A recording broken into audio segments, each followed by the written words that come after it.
Hello, everybody. Welcome to another edition of the Three Geeks podcast. We are here. We are live. We are happy. I'm going to take a minute and talk about Yay. Horror Hound here in a few minutes because I know that our non-horror guy gave a review last week, and I'm going to give a review this week of it real Yeah. quick. I mean, And if I was hanging out until fucking midnight, it was probably been a better con for me to go to, but I'm just old. Oh, it is a con I want to get our podcast in because when I say it's packed on Friday, I mean it is packed on Friday. Dude, Like it is the equivalent of when we used to go to Wizard World when they were busy. On Friday night, it's about triple the amount of people in that like building. they were turning people away on Saturday. Like they had really? already filled the building, and they're like the fire marshal was giving them trouble. Yeah, the line for the Scream panel. Well, one, they don't clear the panel rooms like they did at Wizard World, and two, like the line to get into the Scream panel with the already full room was wrapped around the building.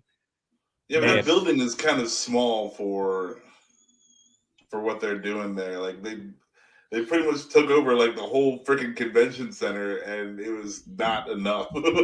no, they need to. That they are definitely big enough to start upgrading. Yeah, and the food selection was fucking garbage.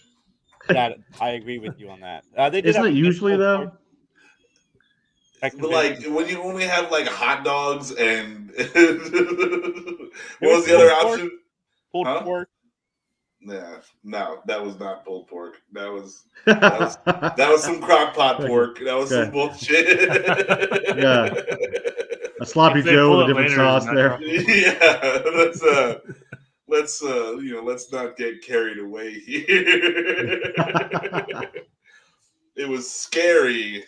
It's really hard to pull news articles from this week that didn't involve the Oscars incident. Yeah. Like Yeah, really hard. Like I mean, you figure with all of the shit, like people are actually dying in the world. Like one dude slapping another dude is like not that big of a deal. And I mean, like, yeah, I'll give it the first couple days. You know, when it happened, sure. Superstars don't normally walk around slapping each other, but like, Well, I mean, unless you're the master and commander guy, then it's okay. Yeah, Russell Yeah. Crowe will slap you. Yeah. You don't like my singing? What do you mean you don't like my singing? yeah, but I have had this undeniable urge to watch G.I. Jane. I don't know where that came from. Oh yeah. The movie's I've not never that seen good. it. I mean, Justin and I were talking about it. I want to It's- see it. It's okay-ish. As a kid, I didn't like it. I can't say it as an adult. It was much earlier in my life when I watched it. Yeah, I didn't like it's just okay, or it maybe just okay at best. I remember it being worse than just okay, but See, there you go. Like it. I'm being generous. My biggest regret from Horror Hound is not being able to meet Matthew Lillard. Oh, I God, really he looks old as fuck. yeah. Oh, dude, he's still so funny. Like he was yelling at during the Scream panel. Somebody mentioned 13 Ghosts, and he's like, "That movie was awful."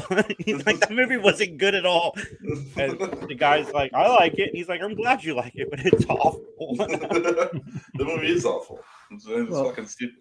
I got to meet Jesus. I didn't know. Kylie and I are big fans of the show Prodigal Son, and that's why we wanted to meet him. I didn't realize they were the same actor until this day. Because Kylie's like, that's him. I'm like, no, that's Jesus from The Walking Dead. He must be somewhere else. So we walked around, and sure enough, it did end up being the same guy. And then Is that- she got to Sorry. meet Pete Ulrich from Riverdale, and she's like, I love the first 4 seasons of Riverdale. And he's like, yeah, I hated the last few seasons I was on. I wanted to leave after 2. The show's horrible now. Which was pretty That's funny. rough. And then Mhm. we got a Chucky doll. Join the family. Chucky Taylor. This was my favorite cosplay. And then if you look behind her, you can see one of the 11-year-old Carries. There's quite a few 11-year-old Carries. Was there 11? Mm-mm. Yeah. And then I met Don't Fuck With the Original, Kristen and Becky. Great people. I freaking love Kristen. She's done a lot for me over the last few years. And then Nev Campbell. 4.5 hours later, we met Nev Campbell. See, like Ned Campbell looks good. Yeah. Yeah, she Matthew does. Lillard Yeah. looks fucking terrible. And I don't want to say like, That's a bad picture, though. I don't. Think he Okay, looks fair bad. enough. I'm just like, God damn. He The looks one thing I liked about But- Matthew Lillard that I've never seen any celebrities do, when he arrives, because his line is long, it's about a 2-hour wait to meet him. He goes through the line individually, person by person, and shakes everyone's hand as he goes to the front of the thing. I thought that was Yep. pretty cool. And that's Yeah. how he catches COVID. Yeah. I mean, And then gives it to the other half of the audience. I would imagine if he's still running around doing this stuff, he's probably had it already. Like he's probably. We all have had it, I think. All of us. So far, I've not had it. Oh, wow. Congratulations, Justin. You win an Xbox Achievement Award. Nah, we sent Tony into the fucking COVID hatchery they call the YMCA, and he came back. He came back out with COVID for everybody, so it was good.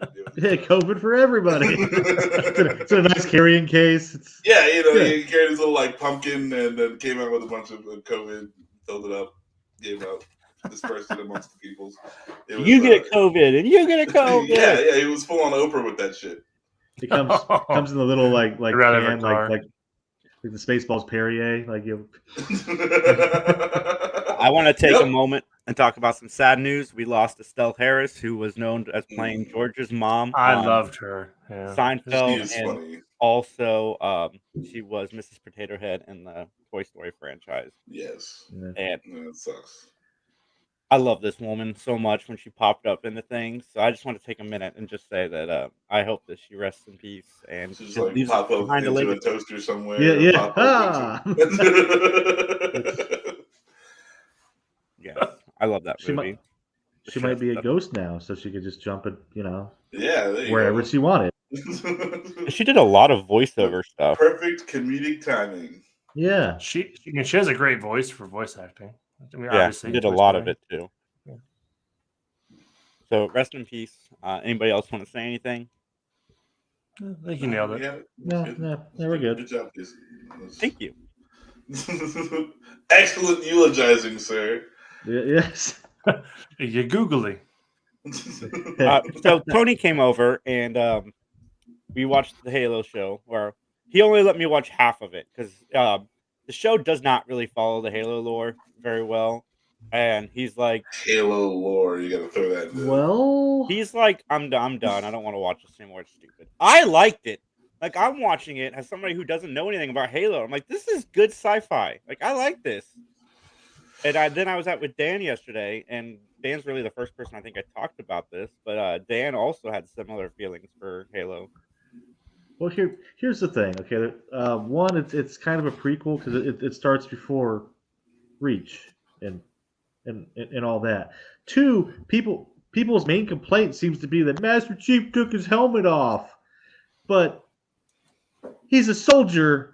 He wears the helmet when he's soldiering. Like, you want to see him in the mess hall, in full gear, just trying to shove noodles into this. Actually, if you're in any kind of military, they make you take your cover or your helmet off before you enter a building. So Yeah. I mean, it's.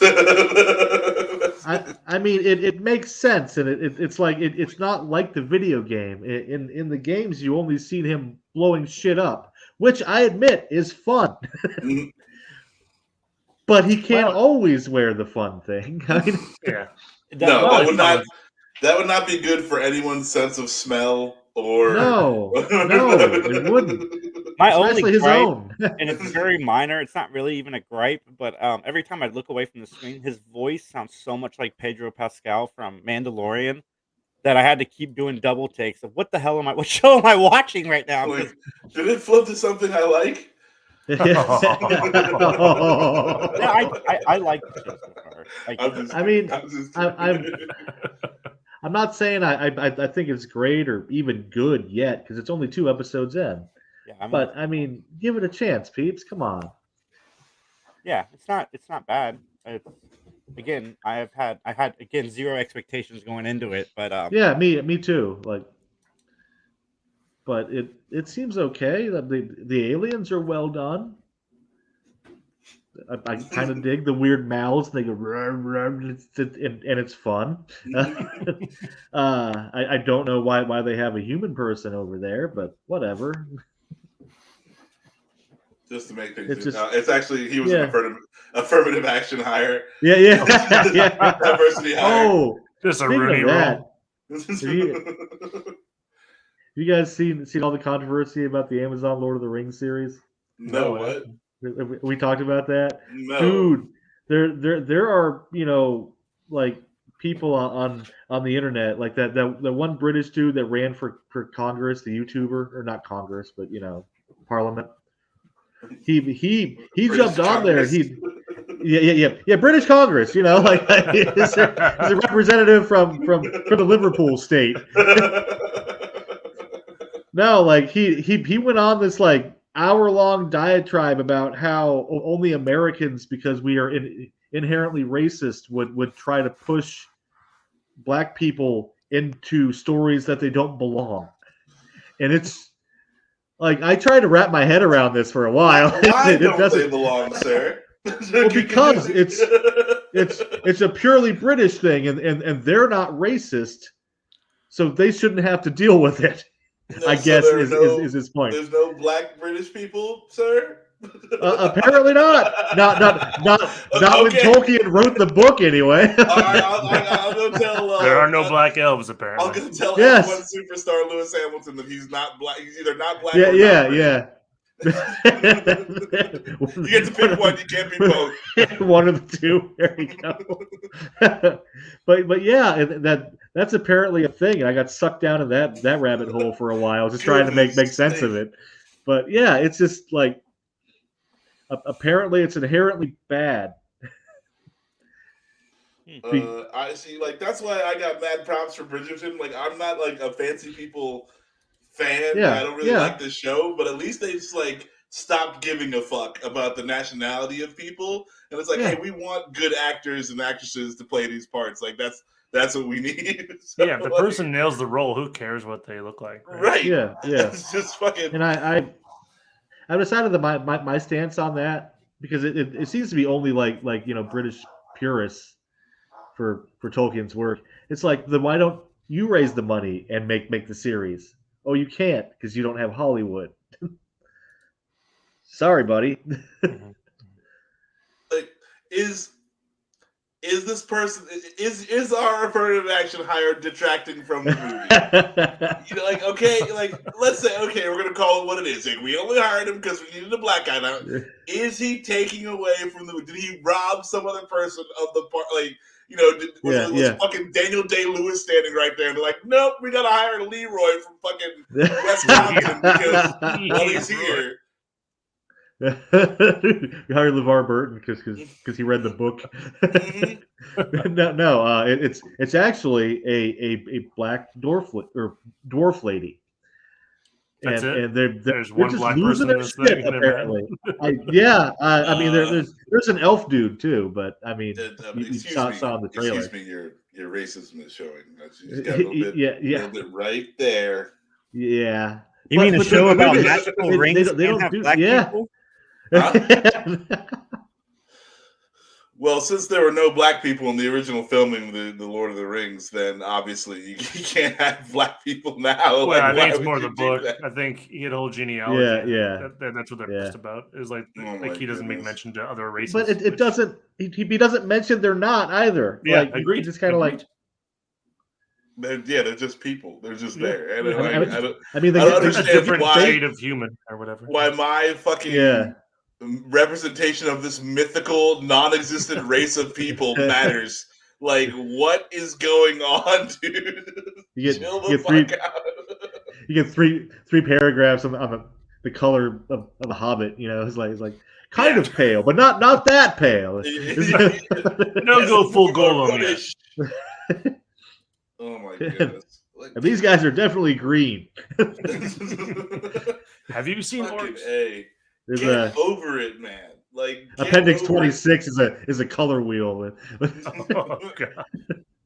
I'm watching a fascinating show on NBC. It's got Renee Zellweger and Judy Greer in it. I freaking love Judy Greer. It's based on a true story. It's based on a true murder case, and the whole thing plays out like a spoof, even though everything that's happening is 100% real. So, like, But Judy Greer's prosecutor is just one of the worst people, dumbest people ever, and it's crazy. Like the way it feels is a little disjarring, but knowing that it's all true that's happening is just wow, I can't believe any of this happened. One of those yeah, Life is Stranger Than Fiction things. yeah, Yeah. it's kind of Yeah. like watching I, Tonya, Yeah. where you're like, there's no way that these people are like this, and then they give you just the littlest glimpse, like it's like the actual people they're dealing with, and you're like, holy shit, like I can't believe the actors dialed it back so much. Like, Yeah, like the judge and the prosecutor are best friends that are trying this case, and he's like, well, I want to introduce this because I have a mound of evidence about this other suspect that you guys are completely ignoring, and she's like, it's irrelevant, and then the judge is like, yeah, I agree, we're not going to let any of it in, and it's like, this is real, like this is actually happening. But yeah, Judy Greer is fantastic in this show. I kind of recommend it. Like I said, the tone is very disjarring, but it's still fascinating because I've never seen it done like this, where it played off like a parody because it should have been a parody. It's ridiculous. That's cool. I like, it's like that Rick and Morty animation that they animated the real Oh yeah, court that like was Yeah, so yeah. funny.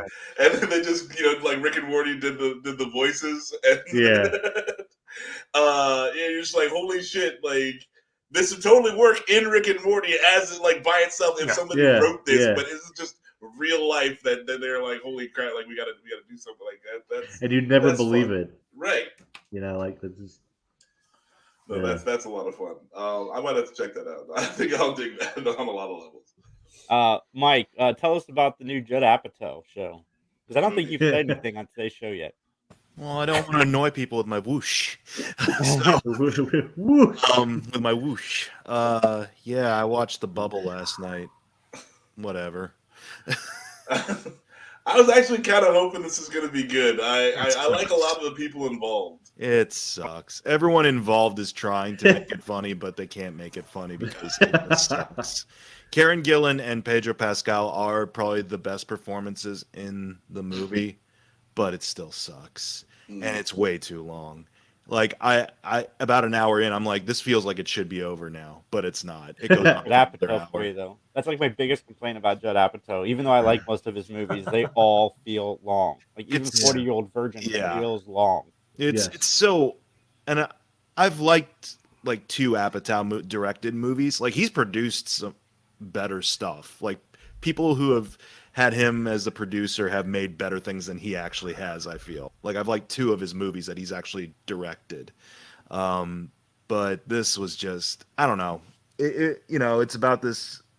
These people who are making like Cliff Beast 6 in order to like during the pandemic and stuff. So they're in like a self-contained bubble at the hotel and studio. And so there's a lot of jokes about, being in a bubble and self-isolating and quarantining and nasal swabs and things like that. And I'm just like, cool. People really Yeah, want we've all to lived revisit. this. Yeah, people Yeah, really want to yeah. revisit this in 2022. And so I don't know. The best part for me was there were two parts. One part where I legitimately laughed, and one part I'm like, what the fuck is this? And it's where Pedro Pascal is like tripping acid in his room, and he has one of those workout mirrors, and the fitness instructor on the workout mirror is Daisy Ridley, and she has an American accent. She has a good American accent. I'm gonna give her that. And so she's like, so he's tripping, and so eventually goes from like her giving him instructions to stretch to, do you want to have sex with me? And it results in the Mandalorian and Rey having acid trip sex in the mirror, apparently.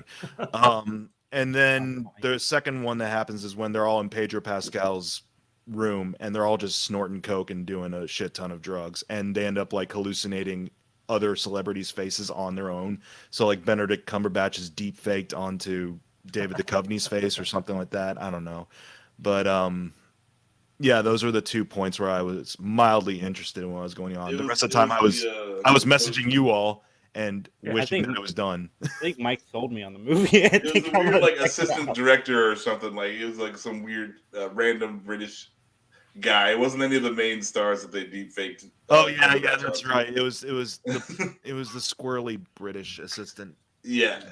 I I believe this is watched 40, the. right? You know, like if you want to watch The Bubble and enjoy it, just let the kind of trailer thing like don't go to it on Netflix and don't actually select it. Just let it play that trailer for you, and it does seem like a really fun movie. The marketing they did leading up to this movie had me intrigued at first. I was like, oh, this looks like it'll be in the vein of like Tropic Thunder. It's trying to do a Tropic Thunder. No. But the thing is, Tropic Thunder, had like a story that actually went somewhere. And like not everything felt like it was ad-libbed Linorama jokes from the actors. And it was funny. And it was funny.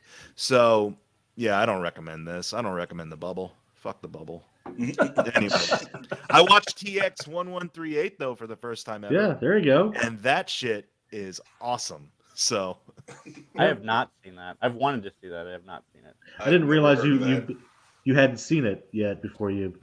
Yeah, I'm not familiar with it Sorry. either. Can someone give me a cliff notes of like what the it's idea is? basically the first film George Lucas ever made. I found the director's cut yesterday for like $5, and it's got his director's cut, which yes, he special editions THX 1138, but it's you know what? It's not like huge Walkie-talkies. dinosaurs lumbering across the sea. At one point, he does CGI the monkeys a little bit more, but they're in shadow for the most part, so it's not as distracting. Thank you. Oh, look, it's a George Lucas remake of Max podcasting. Yep, there we go. So it has a director's cut. It has his original student film, which I was more curious to see the 15-minute student film he made more than anything because I'm just like, I just got to see what this is. I like that there are themes he clearly carries over into other stuff. Like I said, the origin for the chair and the holiday specials in this. But he had nothing to do with that, though. Yeah, I had never put that together before you said something about it. So, yeah. Sid Haig is in this. Wow. Yep. Sid Haig was in this, and yep, he's creepy. There's a lot He of found big his names niche. in that. Well, Donald Pleasance, Sid Haig, yeah, and yeah, it's something else for sure. So I love the documentaries on it too because they have an American Zoetrope documentary that was really interesting, and some of the techniques they talked about while filming THX. So I own it now, yay! Hooray! Samuel Jackson got an Oscar last weekend. Thank you. I just Good. found That's that right, fascinating. motherfucker. I found out about it like yesterday or the day before. Like I didn't hear anything about it all week for obvious Well, reasons. no, the only Nobody thing you cares heard about about was who Will won that Smith week. snapping people. Was that his first Oscar? Yeah. Yeah, Holy shit! It was- For it was real? Right. He's those, been in so many life- movies, man. it was one of those lifetime achievement Oscars, but still, I think the man deserves. I mean, he has had a lifetime of achievement. Yes. But Is- apparently he only gets the Oscar for one of them. So But man, so yeah, Chris Rock tickets went from $40 to $400. Scalpers, man. And then one guy got so mad that he didn't talk about the slap during the show that he like raged out and got escorted out of the thing. What the fuck is wrong with people? He, Like, like- I'm like, oh, I'm gonna get so mad about you not talking about this stupid thing that happened that I'm gonna run up and like it would have been great if you tried to run up on stage and slap Chris Rock for not talking Oh about my it. yeah. I'm just giving the highlights. Will Smith retired from the Academy, and So, I mean, that doesn't even mean anything. It It does. means you No. can't vote on the Oscars. yeah, he can still be nominated. So I mean, like, I don't feel like he should just ever get invited back to the party. Like, I mean, like, if Kanye West can't go to award shows, Will Smith should not be allowed to go to award shows. Yeah. Like, that's Yeah. just it. But you know, it's whatever. Like, yeah. if you guys I want mean, more if- details about this situation, jump on podcast clips now from this week, and you can hear me and Max talk about it ad nauseum. Yeah. We get about half an hour of it out, and that's really all anyone should be able to tolerate. They're all rich. They're fine. Yeah. Yeah. On that note, did you guys know that if you get nominated, you get like a goodie bag that's like $100K plus? Yeah. Yeah. I didn't know that. It But blew my mind. Yeah. I do understand the they're all rich, but it's such a Well, bad precedent for It's counter to comedians. everything that everyone's advocating for. Like he's like, keep my wife's name out of your fucking mouth and shit like that. And it's like, guess what? Thanks to all of everybody else, her name has been circulating for a full week. Awesome. Way to draw attention to it. More news Yeah, the sites. Streisand effect. Yeah. My main concern about the Yeah. whole incident was the precedent it sets for slapping comedians that are on stage telling jokes. Or anybody you don't like to hear like express their God-given freedom to say, you know what I mean, speak their mind. Yeah. I mean, I if mean, a comedian got slapped for every like mediocre to bad joke that they made, there would not be comedians anymore. Like Or ones with ventures. Yeah. Yes. Yeah. But again, there's not a lot of news floating around in the world because of Oh, It's just there's news floating There's around the plenty of world. Just not Yeah. nerdy, superficial Yeah. news. There's a lot of horrible shit, worse than a slap, going on in the world. But Yeah. Yeah, that's also true. who watched Moon Knight? yeah, not yet. it's fine. It's Disney, Yeah. whatever. It's fine. I don't know. I'm enjoying the disassociativeness. The like, oh, he just wakes up like, and all this shit's going wrong. Like that seems like I don't know if it's gonna lose its novelty. It's sort of like Tom Cruise and Live, Die, Repeat. You know, it's like after he dies 50 or 60 times, you're just like, okay, we've done this. But I don't know. For the first episode, I thought it was kind of cool. I'm definitely gonna watch episode 2. I'm not. I haven't written off the show off the first episode. I dig Oscar Isaacs. So yeah, it's pretty good. Cool. Yeah, I'm looking forward to it. I heard that from most critics that they should have released episode 1 and 2 together because it would have made more sense and kind of explained more what was going on. But Yeah, I'm looking forward to watching it. But I was like, props. Like he didn't explain shit. Mhm. Like we have no idea what's going on. Just like this dude freaking out, and I'm like, he'll wake up and there's just like 6 fucked up dudes around him, and it's just like, he's like half covered in blood. So no, I'm digging that. But the car chase scene was a lot of fun. But yeah, so it's good. It's.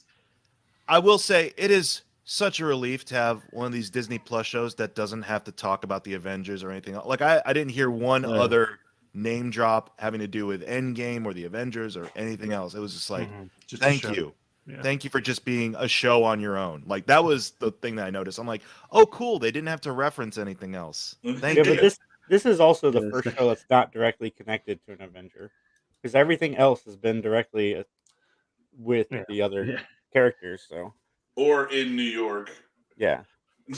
In the second episode, you're gonna have to hear about his wife who was like caught in the whole blink thing because to New York. It's gonna happen. during the whole, the first time the aliens come in and.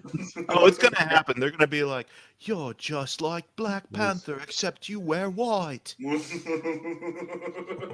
appreciate the English accent. And his sister's dating Spider-Man, just for the hell of it. No, Spider-Man doesn't exist anymore in canon. No, that's No, right. Spider-Man exists. Peter Parker does not. Oh yeah, that's right. My fault. Yeah. I will accept you pushing up your glasses again. I cannot wait for that to come out on. Actually, Actually, Yeah, I So- can't wait to watch No Way Home again. I What will was that say, different? I do love that. Basically, going back to the Oscars really quick, that the whole fan moment thing, the whole online thing that was designed for Spider-Man to get recognition on the broadcast, completely sidelined by Zack Snyder stuff. Like I love Oh that. God. The whole reason there was this, hey, fan favorite movie. It's like, oh yeah, Spider-Man's got this in the bag. Or fan favorite moment, the 3 Spider-Man together. Sure. No, it's the zombie Zack Snyder movie that came out last year and Justice League. Like, and I don't particularly care for either of those, but I'm just kind of laughing. I was laughing when I heard that news of like That is really funny. It's always funny when whatever whatever like they spend all this money on to to do this, and it like gets hijacked by the people. Like, yeah, good. I'm glad. It's like Bodie McBoatface. I would have loved. Yeah. I love Bodie McBoatface. I can see the Justice League winning fan moment because that movie literally exists because fans pushed for it. Oh yeah, because the fans are like dangerously hardcore sometimes. Yeah. Like, holy shit. Yeah, put some on a list maybe. they're on the list. It's fine. There's already a list. So I saw a random article and I didn't actually get a chance to read it, but I thought it'd be fun to talk about here. Is the TV brand Vizio apparently is going to do like banner ads for the TV, like not even like related to like you're not even watching television. You just turn TV on, you're going to get an ad. Like I despise that. Like that is so. Well, if you turn on Roku, you get ads. I just don't like. I'm buying your product. I'm supporting you. Like I don't like. This isn't a subscription service to your TV. Support me more. Yeah, I've seen people up in arms about that. It's like the basketball game from this year too that plays ads for you. It just that's terrible. Puppy sounds upset too. Yeah, Puppy sounds very upset. Yeah, Ham is having none of this. Like, he is not a fan of ads in any way, shape, or like. Listen to him. That's right, buddy. You tell him. I agree. He just really wants to play 2K22, but he can't because he's got to watch his Nike ads. Freaking ads! I only have 10 minutes, and half of the time. Yeah. I don't want a Ford truck. Get this thing out of here. Oh man, what a week! Like really, what a week. We're gonna get into a Bruce Willis top 5 here in a moment, but Max is totally prepared, right, Max? Yes. 100% prepared. I'm just flipping through the old notebook. Got the notebook and pen here. We're just gonna make sure that I got the whole list down here. So I'm not clicking over to Google Bruce Willis movies. Don't even don't think that at all. As I hear the clicking of keyboards. Hey, quiet, all of you. What we learned this week is that Bruce Willis is retiring from acting because of aphasia, and there's been sources that have come out and said that's one of the reasons Bruce Willis has been just cranking out movies over and over again because he wanted to leave enough money to take care of his family and everything, which it makes sense. And that's fine. I know they rescinded his Raspberry Award because of finding out that. Oh, good raspberries. Yeah. So it's like now they get all nice and noble. It's like fuck you. Yeah. I like the Raspberry Awards, even though they're not televised. I find them funny sometimes. I mean, taking pot shots at people that are trying. Yeah, if it floats your boat. I mean, the Razzies, they back in the day we used to be funny, but now they're kind of not. It's a lot of mean-spiritedness now. Like I do remember like earlier Razzies, like there was at least like I think the turning point for it was when you had someone like Halle Berry actually accept the Razzie and be like, "Thank you, I acknowledge that this movie was a piece of shit." Mm-hmm. And then it's kind of like, okay, cool, maybe that was like peak where it's like, okay, now at least one of the subjects was self-aware enough to accept it. And now it's just more like, well, I guess we just gotta get meaner now. Yeah, that's not.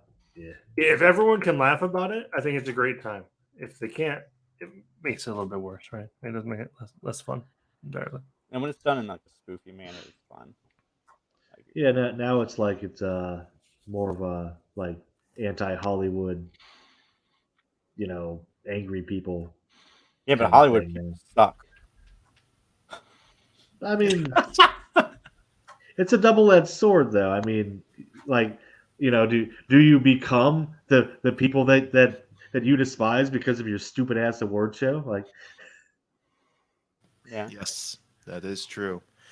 It's basically the story of Anakin turning into Darth Vader, and he was trying to do the good thing and conquer evil, and then he ultimately became the thing that he was fighting against. I watched TX 1138, so I got a lot of George. As can you? Yeah. Sorry. But yeah, Bruce Willis has been on a lot of fun things, especially in the 80s and 90s. And we're going to take a moment here in a few seconds to honor that.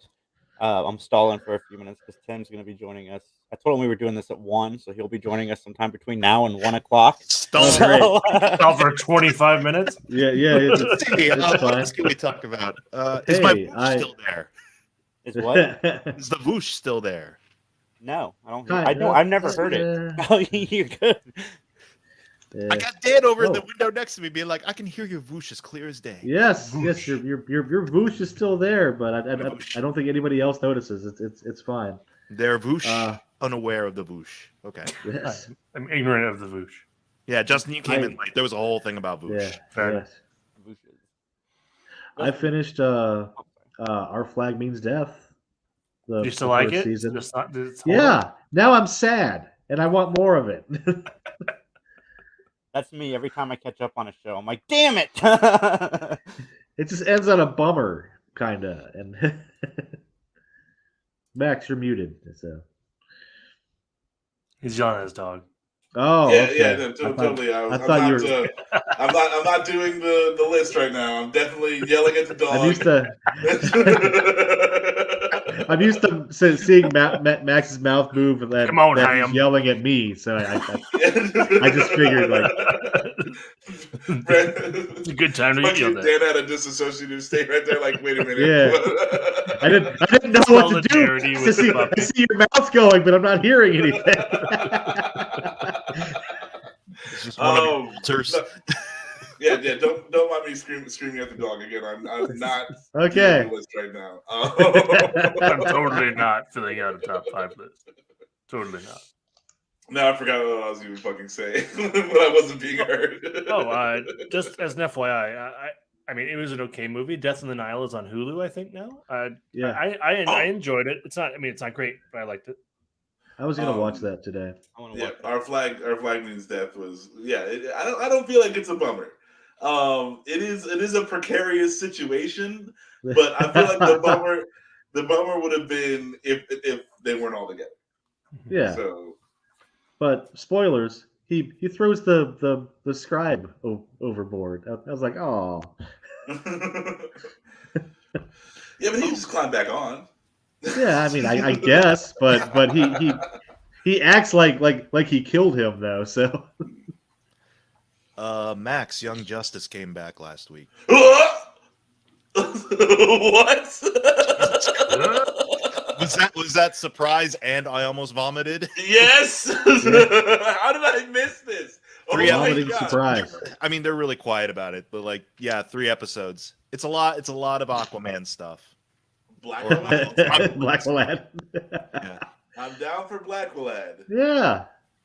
So awesome. All right. Something to look forward to. I just watched the freaking 4 seasons of the F1 show on Netflix. I mean,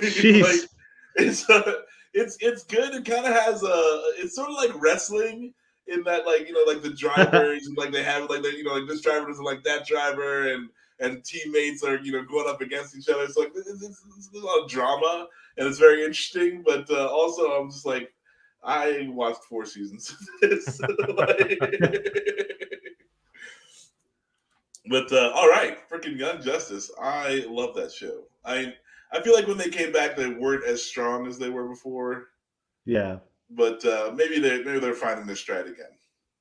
Well, they're definitely trying to tell some different stories just because they're like, we're not on Cartoon Network anymore. We don't need to sell toys. Right. So it's just they definitely have changed up their focus a little bit, which I'm totally fine with because honestly, as I just get older and older, I'm like, there's only so many times I can watch Zap Boom Pow ad nauseum. Unless it's done I don't know. really well, in which case, if they pull out all the stops to make it look really, really good, I'm all for that.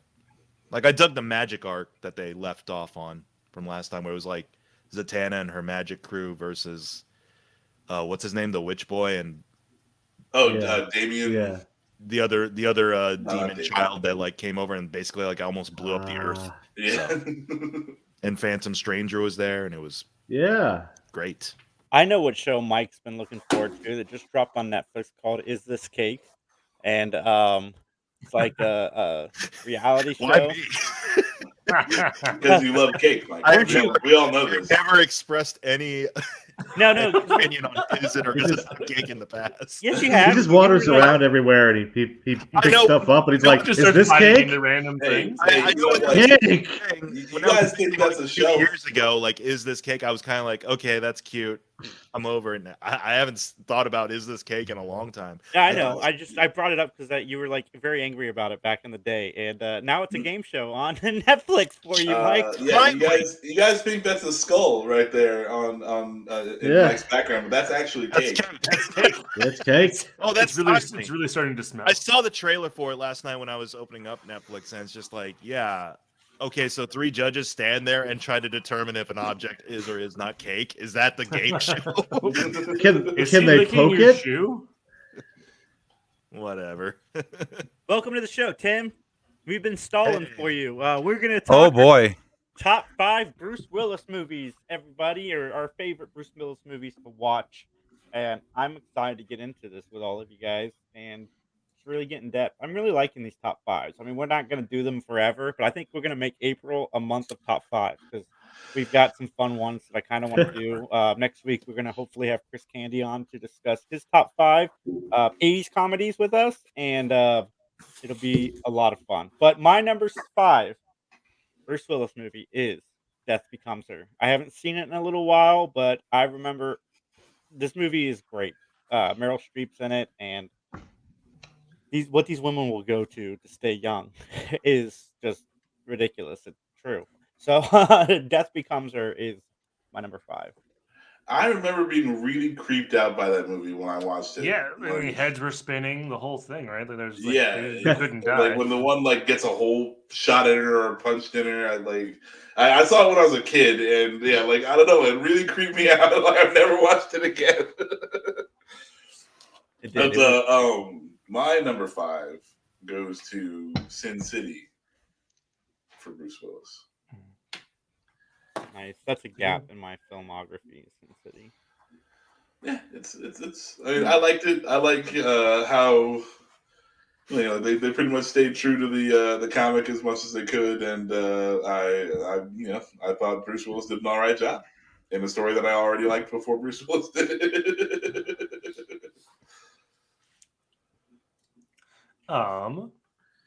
My favorite, my number top 5 is 12 Monkeys. I love 12 Monkeys. I watched it recently, and it's a lot of fun. Him and Brad Pitt really chew up the scenery. It's a good time. The show Are we was holding pretty good stuff, too. or? The 12 Monkeys show was pretty good. They did a few years back. I've not seen the show. I've just recently watched the movie. What were you saying, Dan? Are we holding stuff for later or not? Yeah. Okay, because that's later on my list. Fair enough. Cool. It's a good one. Let's go see how Tim is wrong with his number 5. Rude, but probably accurate. So for Bruce Willis, I mean, there's a lot of choices, but I'm actually not the biggest Bruce Willis fan. I'll be honest with you. So, but I do have a couple movies in here that I really do appreciate of his. And instead of 5 movies, I picked 4 movies and 1 TV show. That's fair. So I used to love the show Moonlighting with him and Sybil Shepherd. Holding.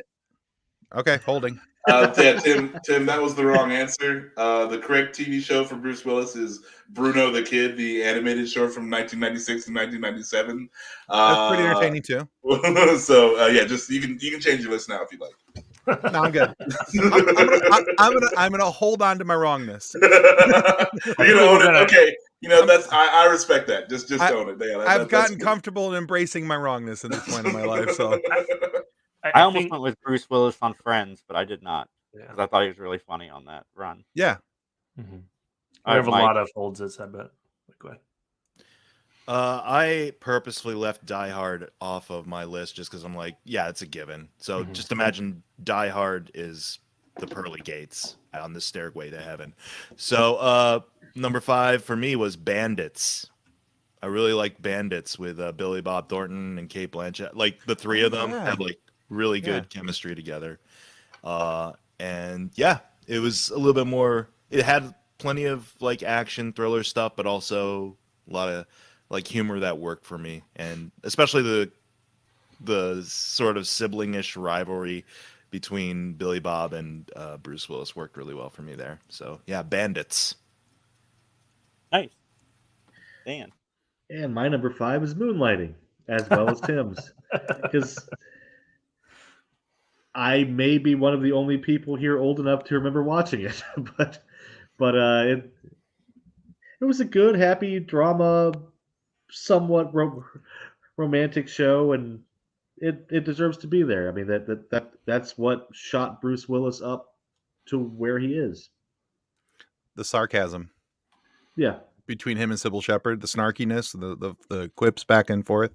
That's where I started. That's why I liked Bruce Willis for as much as I did like Bruce Willis. Question for both of you. Yeah. Do you or do you not agree in the quality of the show after the romantic tension was kind of done? Went way down. Yeah, it did. Because you're always kind of left searching for something in expectation of something, and then once the writers gave into the expectation, there was nothing left really for them to build on it or go off onto. It was still a decent show, but it was not the same show. Yeah, they kind of did the same thing in Bones. I thought when they got together and had a kid and stuff, it just changed the whole dynamic of the show. How long did Bones go on for? Fucking, I don't know, 8, 9 seasons, maybe 10, more. 11, 12. I don't know. I'll look it up now. That was a winning formula back then. You take somebody that geeks love and put them with somebody else, and you've got a winning show. Yeah. They did the same thing with Castle. Yeah. We'll get James Earl Jones and we'll put him with and we'll put him in Conan. Oh wait. That was awesome. Yes, it was. Yeah, it went for 12 seasons. Damn. 12? Okay. Jesus. And how long was Moonlighting on for? That was 4 years, I think. 4? Yeah, Okay. not 3 or 4. Yeah, nowhere near 12. 85 to 89. So yeah, 4 years. Well, maybe if 4 or 5. Moonlighting was a freaking CSI procedural, then it would have held on for another fucking decade. Actually, Look at our magic computer Moonlighting that is does still everything. happening right now. So it is now Actually, if on there had the probably Top been less Network. tension between Sybil Shepherd and Bruce Willis off camera, it probably would have lasted longer. But from everything I ever read, those two really didn't like each other, and so what they did on camera for the years when that show was clicking was actually pretty special because they hated each other's bleeding guts. So All right. Well, my number 4 is The Last Boy Scout with Damon Wayans. I love me some buddy cop movies. I do. I love buddy cop stuff. Anything with a buddy cop, I'm in. Mike, Okay. were you gonna say something? I thought I heard someone scream for a second there. I was like, "Whoa, no!" No, that was just in your head, bro. That's no, if anybody Like screamed, that Last was Boy Scout. no. If anybody screamed, it was Tracy Morgan hoping that he was going to pick him for cop out. I hated Cop Out. Right. I hated No. Cop Out so much. It's like Oh my goodness. that I and think- Yoga Hosers are my 2 Kevin Smith movies I can't watch. Last Boy Scout. Wow, like I don't know, like I feel like that's like a low rent Lethal Weapon. Like Oh, it's- It 100% Yeah. was. But that's what I liked back in the day, and I watched that one so many times. I mean, yeah, like who's the other fucking dude in Last Boy Scout? Not Damon Wayans, but the other white guy. The other white guy. This The was other a white Shane Black movie too, I believe. But the guy who made Uh, Lethal Weapon made this. I mean, there's a couple Yeah, of them, so I'm well- not really sure. Who is the other guy?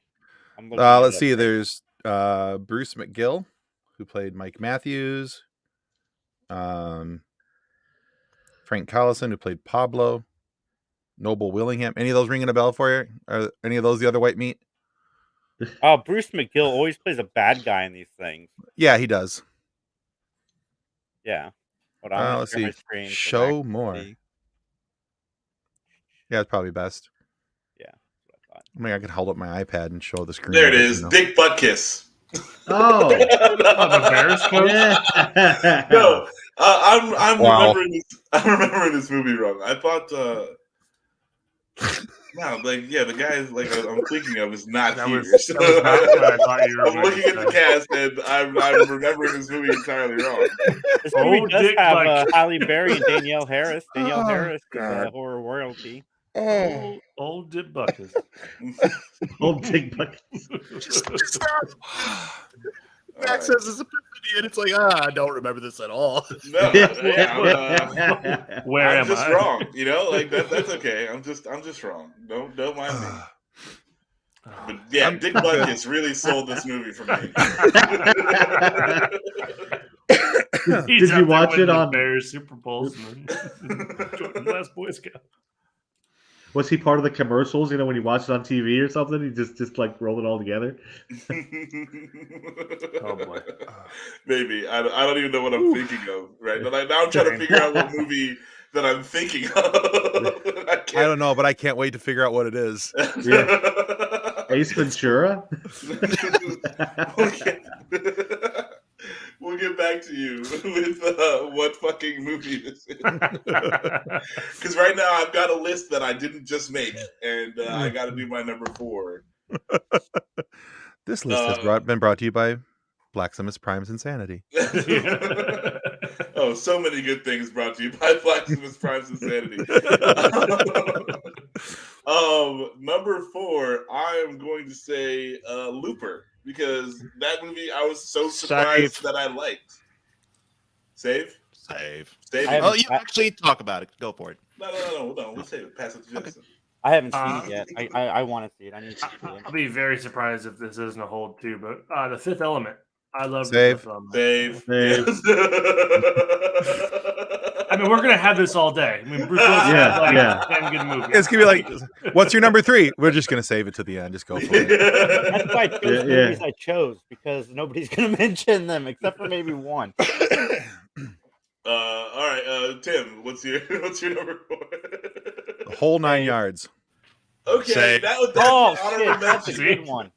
Actually, go ahead, Tim. Talk about because that's Mike actually just let everybody pass in front of him. That's Right. an honorable mention for me. So for me, this movie, I have not seen this probably in 10 years. Okay.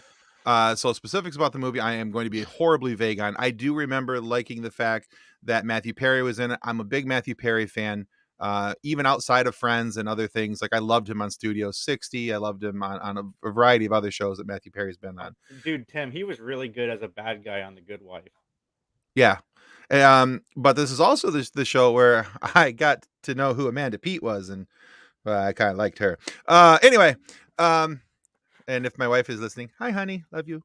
But yeah, I just really loved the interactions. Harlan Williams is in this. It's got a really good cast. Michael Clark Duncan, rather. Excuse me. Let me put that in the right order. Show some respect to the man. Yeah, Michael Clark Duncan was in this. Kevin Pollak. Yeah, it's just a really good cast, and it has some of those. It has sarcasm humor and it has straight up humor in it, and to me, I think that's always a nice mix when it's not just one where they're always going for one type of joke and one type of thing, where they can work in various types of humor, and there's some physicality and the whole 9 yards. See what I did there? You are punning. You're a punny guy. Yeah. Basically everything you said. My number 4 is the whole 9 yards as well. I will say this is like one of the moments wherein I kind of got a glimmer of like, okay, Bruce Willis is good at playing an asshole a little too well. I wonder if that carries over into real life. It was cool. It worked for the part because he's supposed to be this really cagey kind of cool in terms of like his demeanor, but also standoffish because he's in hiding and so forth. So I really did like his chemistry with Matthew Perry. And overall, like, it reminded me a lot. It gave me like Get Shorty vibes, which I love Get Shorty. So Yeah. I was really appreciative of that too. So it was a chance for me to really like Bruce Willis in a different kind of setting where it's more comedy based than. And he's still like an action guy. You know, it's like he's not really doing anything different, but they just like form the movie different around him. He's always had good timing, regardless. Oh, for sure. Dan? My number 4 is the Hudson Hawk. Okay, I was wondering if it's going to make anyone's list. Because it's such a bad movie that it's so much fun to watch just to see how this went so wrong. Oh my goodness! It's so bad it's almost good. Yeah. Like if we were doing top 5 bad Bruce Willis movies, Hudson Hawk would probably be number 1. That'd have been a much more like exciting list, I think. There's a lot. of those. Yeah. Well, yeah, you just choose any movie from last year, and you've got your top 5 list. I would actually have a different top number 1 for worst movie for him. So, but yeah. Yeah, I mean, I love how they pushed that into such a flop. I mean, it had the video game, and it was like marketed so hugely, and then it was just a terrible movie. Anyway, Jason, that's not all right. My number 3 is Striking Distance. I've never seen that movie. Okay. I love the movie. Isn't that the one out on the water? Like he's a boat cop. Yeah, Die Hard on the Water. Yeah. Okay. Yeah. All right. That's what I thought it was. Yeah, I love my 80s and 90s action movies. There's no denying it. You guys all know that. And this is definitely a 90s action movie that I really enjoyed. And I think the song that they play on right before a kill is coming is like Little Red Riding Hood, I think. It's been a little bit since I've seen it. But yeah, no, I absolutely love this movie. It's my number 3. Oh, yeah. It's got Sarah Jessica Longface Parker in it. There we go. Yes. Someday, though, you're going to have to explain the plot to me, Jason, because I've watched the movie twice and it makes no sense. It doesn't have to make sense, Dan. Explosions. There's a boat. Yeah. There's explosions and pew pew pew. I mean, that's pretty much. Does he crawl through with a lighter? Because that's the one where he's retired. He's like a fire cop or something. Wasn't he in that one? Or am I thinking of another movie? I think you're thinking of another I'm gonna start calling firefighters fire cops. He's got a no. He's You might want to do that from You might want to do that one from a distance. Yeah. Oh, you're a fire cop, huh? Thank you for your service. He's the investigator for the fires. Mm-hmm. I don't know. Anyway, unless it's a totally different movie, and I'm in Max's camp at this point. Max, your turn. All right. Let's see here. I'm not adjusting my list. Okay, that's not what I'm doing. Totally. Hard pivot. So number 3 on my top 5 Bruce Willis movies is going to go to Unbreakable. What? Same. That's my Yeah, number 3. actually, Okay, yeah. all right. Same spot. Or Yeah, I have it at number. Yeah, I have it at number 3. So.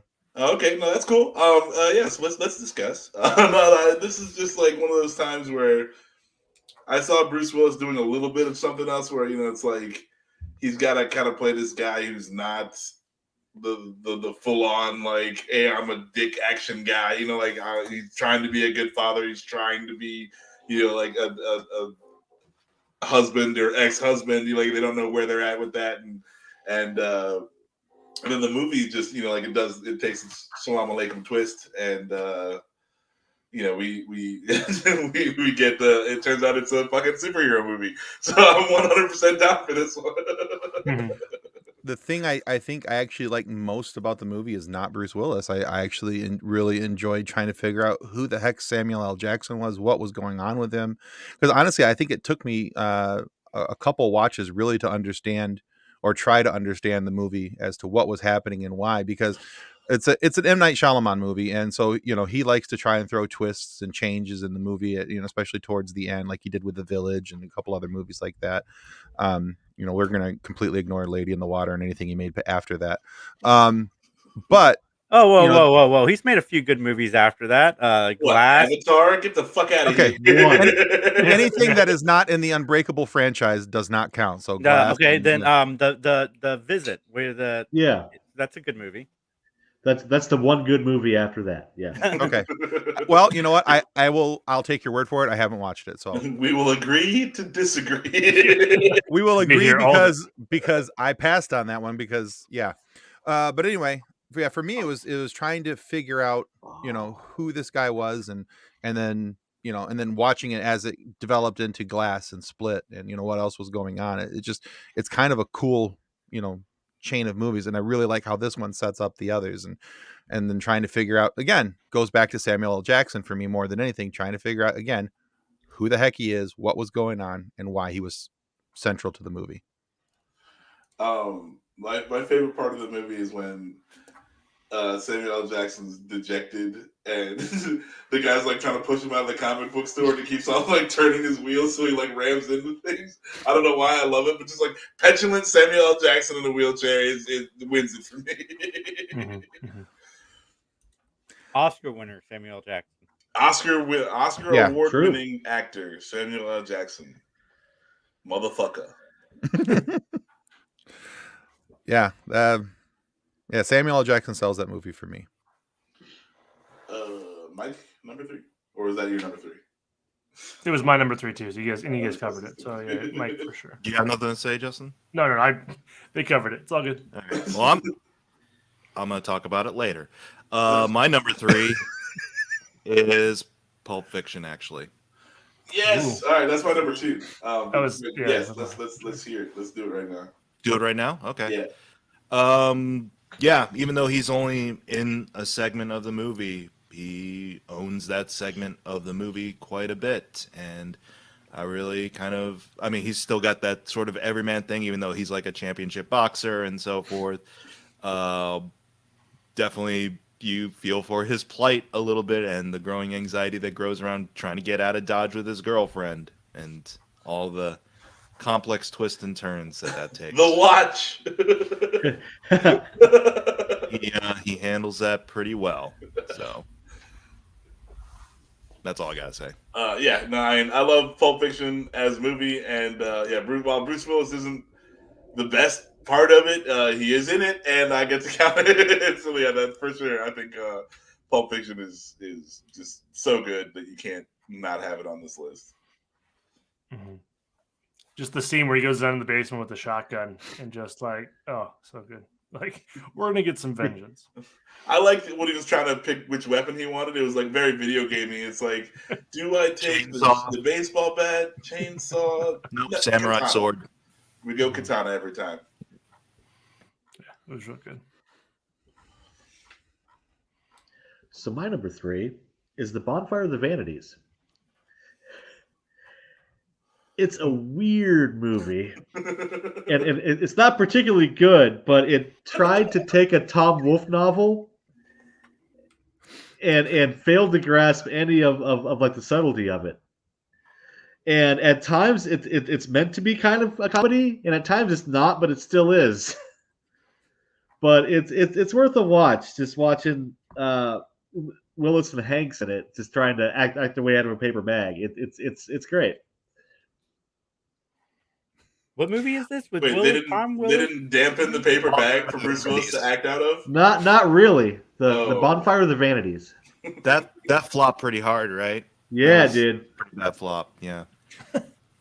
I love the fact that a lot of Dan's movies, he starts off with, this one was pretty bad, but he loves them. That's the thing. I know. Yeah. No, it's great to me because I there's movies that Dan highlights, movies that I know that were horrible.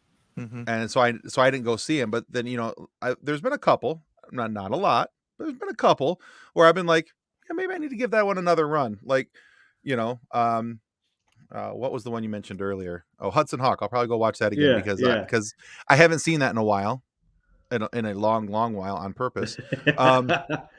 but I'll probably give it another try, just because of our conversation here today. I can't say that for Bonfire of the Vanities, but I can say that for Hudson Hawk.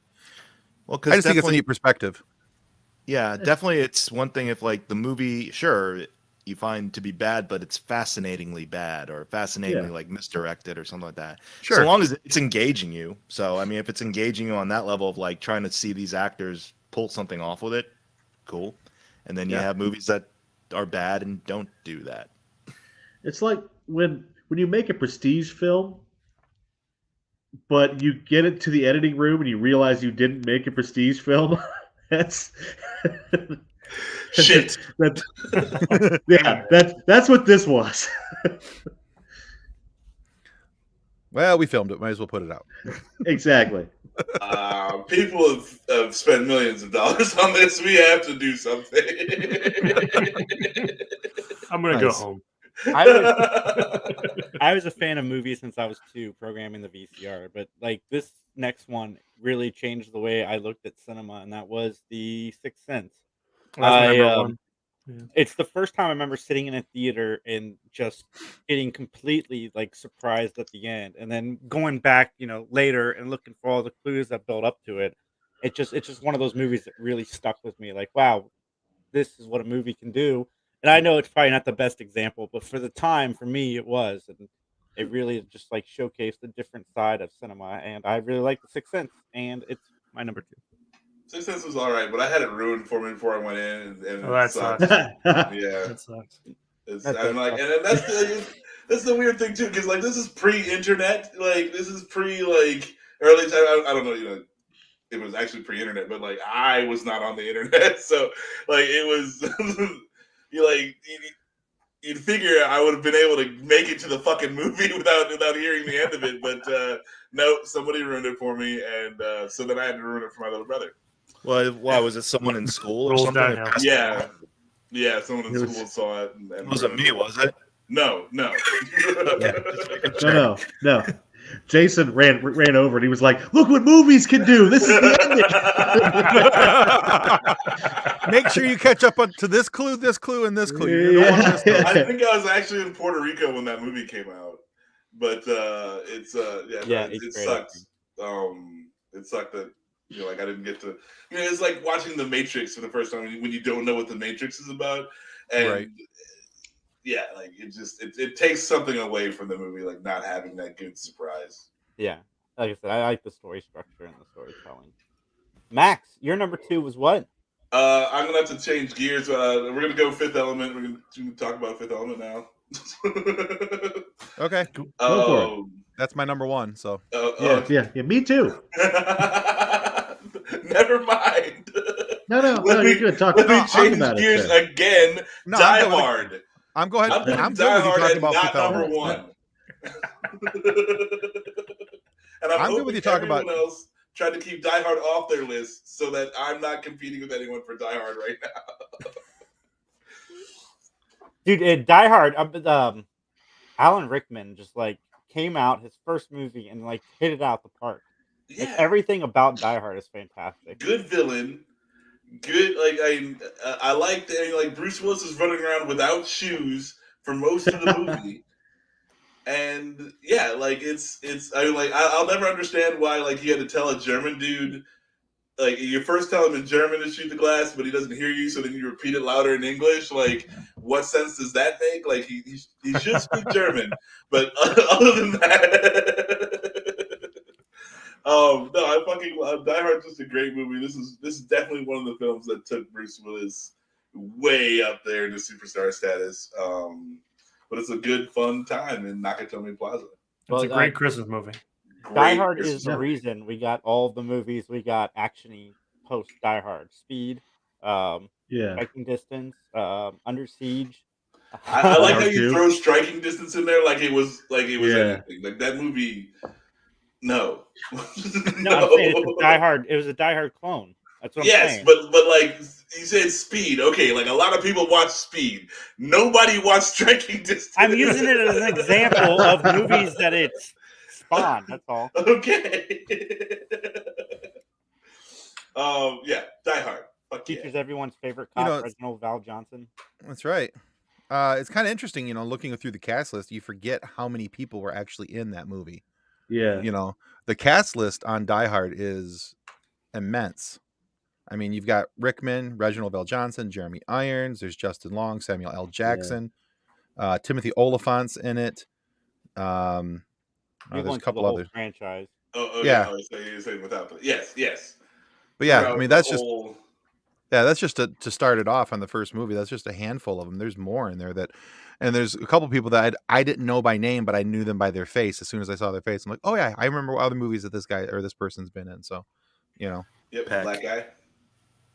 No, actually, his name is William Atherton, a very pasty white guy. Dickless So- from Ghostbusters. There it is. So yeah, but yeah, he was one of the people I didn't recognize until I saw a name underneath him. If you would have said William Atherton to me, it wouldn't have meant absolutely zero. Seeing his picture, I went, oh yeah, I've seen him in a bunch of movies. Mhm. So Well, you might all know him from the classic Biodome. I love Biodome. Oh god. It's bad. It's bad. I was going for sarcasm, but holy shit. I went and saw that movie when I was 13 or 14, and they asked for my ID. Buddy.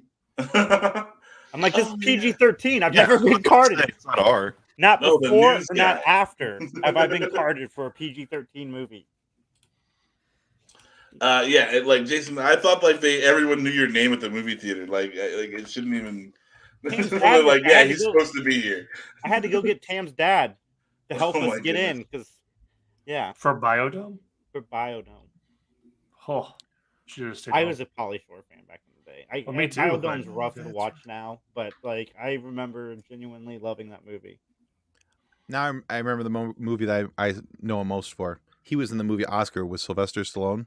Mm. Yes. Absolutely love Yes. that movie, and he's one of the bankers. That's why I know him. So, yeah, I had to go through his movie list. I'm like, what movie do I know him from? Because it was bugging me, and I found it. It's Oscar. He snaps provolone. Snaps. Sorry, boss. Call me boss. All right, Justin, I your friggin' number love that two movie. is not Biodome. So what is your number two? My number 2 was Pulp Fiction. So I'm going to give you just a random fun fact. He played the harmonica in Rugrats Go Wild. I thought that was Yeah. fun Huh. learning thing. I don't know. Yeah. Have you ever listened to any of his music, Bruce Willis? No, but I was going to Yeah. suggest that'd be our outro. We just play a Bruce Willis song. And, It's probably like, copyrighted to death. Yeah. Probably like Let's not strikes do it that. every time you can. it'd be Was fun. that with his group Bacon Brothers? Oh wait, that's somebody else. Oh jeez. Tim, where you at with number two? Number 2 for me is Red and Red 2. I combine them as one pick. Yeah. Although Red 2 is nowhere near as good as Red 1. It's still a good movie. It's just not as good in my opinion. But yeah, so for me it was definitely Red 2. I love the again, a lot of humor for me always comes back to sarcasm because I love sarcastic humor. And I love the crotchety old guys in the movie and their banter back and forth. And yeah, so for me, it's definitely it's really the cast of Red. And actually, in this movie, this is one of the movies where I think, for me, it very much is about Bruce Willis and his acting and what he does in the movie. For me, I like his character. I like what he does, and I like the fact that some of the comments that he makes and the things that he does as the group are working together. I don't know. I just like his sarcasm. So I heard those were good. I want to see those. I'm not the biggest Red fan. It was just okay for me. But yeah, yeah, I get that. yeah, it's whatever. It wasn't like the first one. I didn't watch the second one. The first one wasn't terrible, but it was just okay. John Malkovich wanted to get the pig. To me, is just the greatest. So I mean, who doesn't love John Malkovich in a movie? Like, if I can get Yeah. John Malkovich on an airplane threatening a freaking stuffed bunny, let's do it. Man, so in our private chat, Justin just dropped a dad joke that when Tim was talking about Red, Justin's like, yeah, he they said could've Red just- 1 and Red 2. I was like, man, they couldn't take out the Death Star. Failure. I was proud of myself for avoiding the dad joke, but Justin helped me out. I tried to say private. Justin tried to keep it private. We don't. I don't know why that went over my head. I just said I had George Lucas on the brain. I'm just like, what? Yeah. Red leader. He doesn't Oh, get Red Leader. That's how. That's Yeah, why. Or yeah. Red 5. That's No, Red 5. Red 5 gets shit done. Yeah, Red yeah, 5. Only took Mike, one outing where with you Red at? 5. With number 2. Oh, is it me now? Okay. Well, we already mentioned this. Well, Looper, yeah. So, who else had Looper? That was Max. You talk? Yeah. Sure. Between the face prosthetics for JGL, Yeah. with I was just surprised I liked the movie. You know, like it was one of those where I just I saw it. I was like, this is a throwaway movie. I don't know why I ended up watching it because I had no real drive to see it. But then when I watched it, I really enjoyed it. I just it's one of those that took me by surprise, and I put it on my list more just for that than anything else. Like where it's like, hey, this movie wasn't terrible like I thought it was gonna be. What I liked about it, it has to do with the Joseph Gordon-Levitt dynamic of, and the facial prosthetic, the nose thing isn't necessary. Like I would have believed that, oh, these are the same person, just decades apart. What I liked about that is it didn't seem like Bruce Willis was trying to do a Joseph Gordon-Levitt impression, and Joseph Gordon-Levitt wasn't trying to do a Bruce Willis impression. Like it just worked naturally. It's like, okay, they're the same person. I buy this. Right. And I do love his no nonsense approach to the time travel stuff. Like, don't think about it. You know, we're gonna spend all day here talking about time travel bullshit. So we got shit to do. Don't even start to take this apart, like the logistics of this. So I appreciated that part of it too. And also, like I said, this seemed like one of the projects in the early 2010s where Bruce Willis hadn't quite, not given. But he was invested. Like there was a feeling of investment definitely in the project and in what he was trying to do. And I think it was before the 2010s where you could see Bruce Willis like not giving, like he's phoned in performances before, and I think that's why I was surprised too, because I was like, oh, this is gonna be a phoned in Bruce Willis movie, and it really wasn't.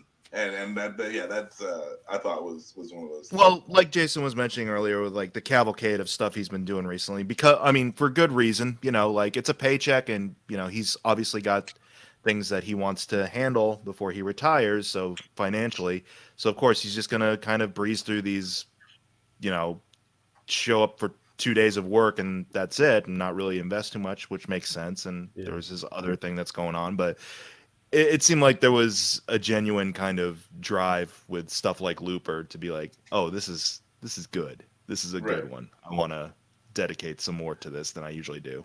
And if you can make a movie about time travel that I don't hate, like props, because I fucking hate time travel. That's what blows my mind. Like time travel is You one of my hate something? favorite gimmicks No. in movies, and I haven't. Right, seen Tim? it yet. It's shocking. I know, but I can't stand time travel. Yeah, I can't believe I've never watched Looper. I haven't either. Yeah, I mean, I'm surprised at that too. It's one that I need to watch. I was looking through it, and so the very next movie that Rian Johnson made, you guys realize, was after this. He did 3 episodes of Breaking Bad, but right after that, he went into his biggest, deepest regret, getting flamed by Star Wars fanboys everywhere for The Last Jedi. I did not know that. And then he came back for Knives Out, which is awesome. Right, So. right. Yes. Actually, I've grown to like Last Jedi, but it's there's a lot of good stuff in The Last Jedi. It's all about perspective and how you look at the movie. But I often wonder if he regrets that career step. I was happy to see Jedi shit that I hadn't seen before. Mm-hmm. See, like when he force transferred him, like when he did the fucking astral projection. Yeah, I was like, okay, this is like they've never done that in a Star Wars movie before. I dig that. Like that like at least he had that. So I feel like you can't take that away from the guy. No, but I'm interested in seeing Looper. I really am. I can't believe I haven't watched it, to be honest with you. It's solid. It's a solid flick. Like, yeah, go check it out. It's time travel, but they don't really get too messy in the time travel shit. So it's it's a fun movie. Does anybody have to take their mom to a under the sea dance? Enchantment under the sea dance. Does that happen? No. There is a mom. I think they call it the Maybe. No, I'm just kidding. They go to a I wish club. under the sea dance. We go to a club. There is a mom theme. There is a mom. Yes. Or there are two moms. There are a couple of moms. Yeah, there's a couple moms. But no, it's good. They're all named Martha. This was a fun flick. Yeah. And I like this. Why'd you say that I think name? another movie that just got me to really like Joseph Gordon-Levitt. Like, I can't count from Third Rock from the Sun. Like, I would have never figured like I would like this guy as much as I do. And He's solid. Mine yeah, was Inception. Was Inception before or after Looper? Before. That was 2010. Looper was Inception's what 12. sold me on JGL. Still don't understand that movie, but yeah. Really? I'm still not sold on it. I owned that movie. I can't tell you how many times I've watched it, I think it's so interwoven, speaking of Inception, that I think it just kind of loses me. It's supposed to be ambiguous at the end. It's supposed to be left to your imagination. Well, that probably did it, yeah. So I think you might be thinking that the movie is smarter than it really is. potentially, yeah. Potentially. Mike looks scared. No, I was feigning it. I'm like, it's supposed to be ambiguous. What?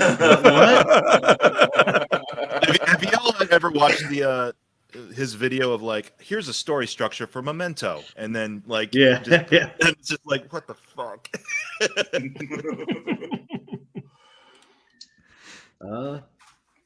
My number 2? Are we to me now? Okay. Yeah. Go for it. 12 Monkeys. And somebody else already had that. I did. All right. Justin, go ahead. I really liked that movie. I mean, the fact that they kept trying to make him think he was going crazy, and like just the inescapability of the whole situation at the end of it. Like, I had to like Google like, hey, help me explain this movie to me. Like, I had to like watch it. Like, it was a lot of fun. I really liked it. But Cool. Yeah, and anything that Terry Gilliam does, like I'm pretty much cool with, because that dude's just out there constantly. Mhm. I like the whole dark theme. I never watched the TV show, so I don't know if that's any good or not. But yeah, I dig the whole set. It's one of those like, it was one of the first like mindfuck movies that I ever watched, and so Yeah, like I watched 12 Monkeys. I was too young. And I'm not even saying like I was a young person when I watched it. Like whenever I watched it in my life, I was too young. Like I had to watch it like 3 times. But it makes you want to watch it 3 times. Like that's Yeah, I need to watch it as an adult because I also watched it too young, and I remember really liking it, even though I had no idea what the hell I was watching. Like I think I'm grasping something. I just don't know what that is. I know at the end he gets spoiler alert, he gets shot in front of himself. Like that's the only thing I remember.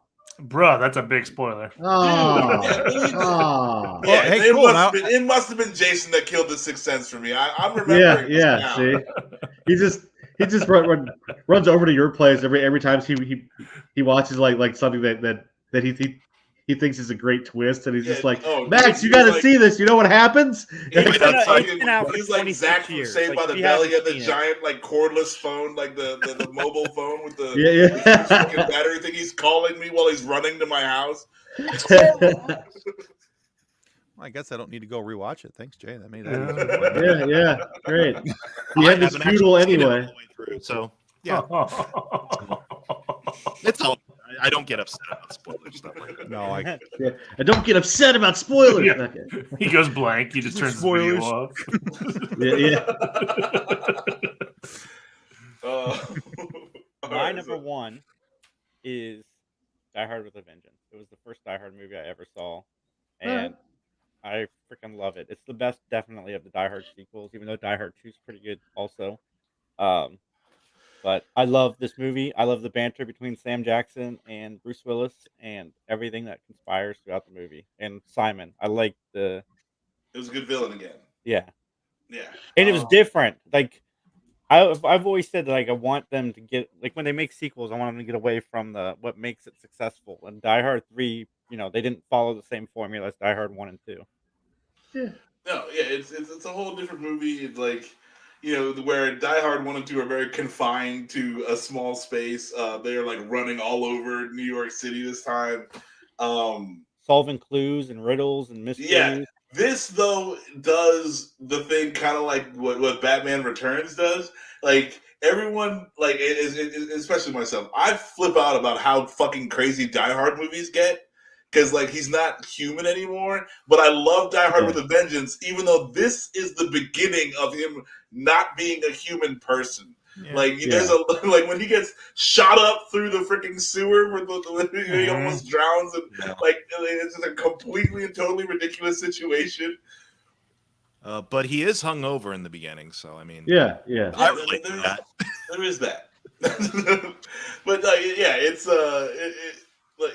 It dips into ridiculousness that like they definitely take and go running with, but I love Die Hard with a Vengeance. It's my favorite out of the Die Hard movies. Die Hard with a Vengeance was a precursor to the Oscar slap because remember when they were driving in the car, the cop mentions Holly, and he's like, "Don't you mind your fucking business about Holly?"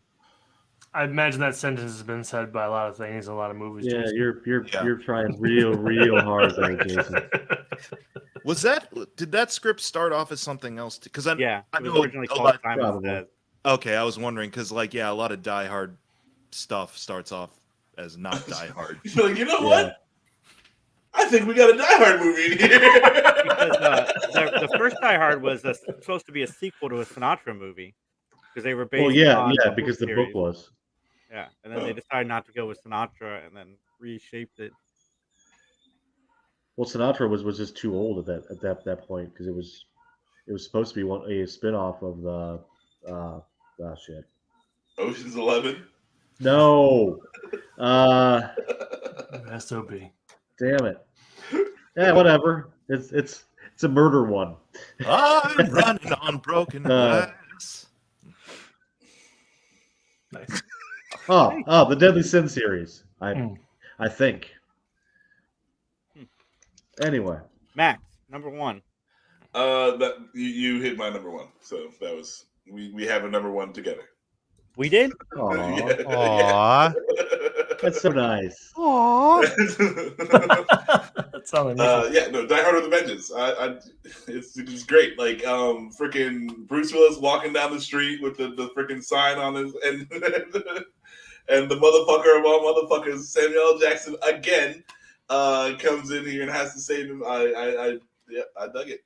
I didn't understand the humor in that moment until I got a little older because I remember just sitting in the theater being horrified at that moment, like, oh, you were too young. I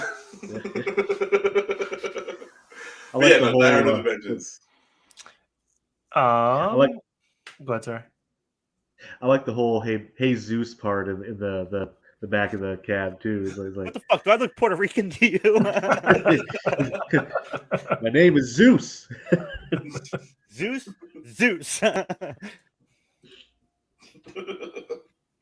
Oh man. All right, Justin.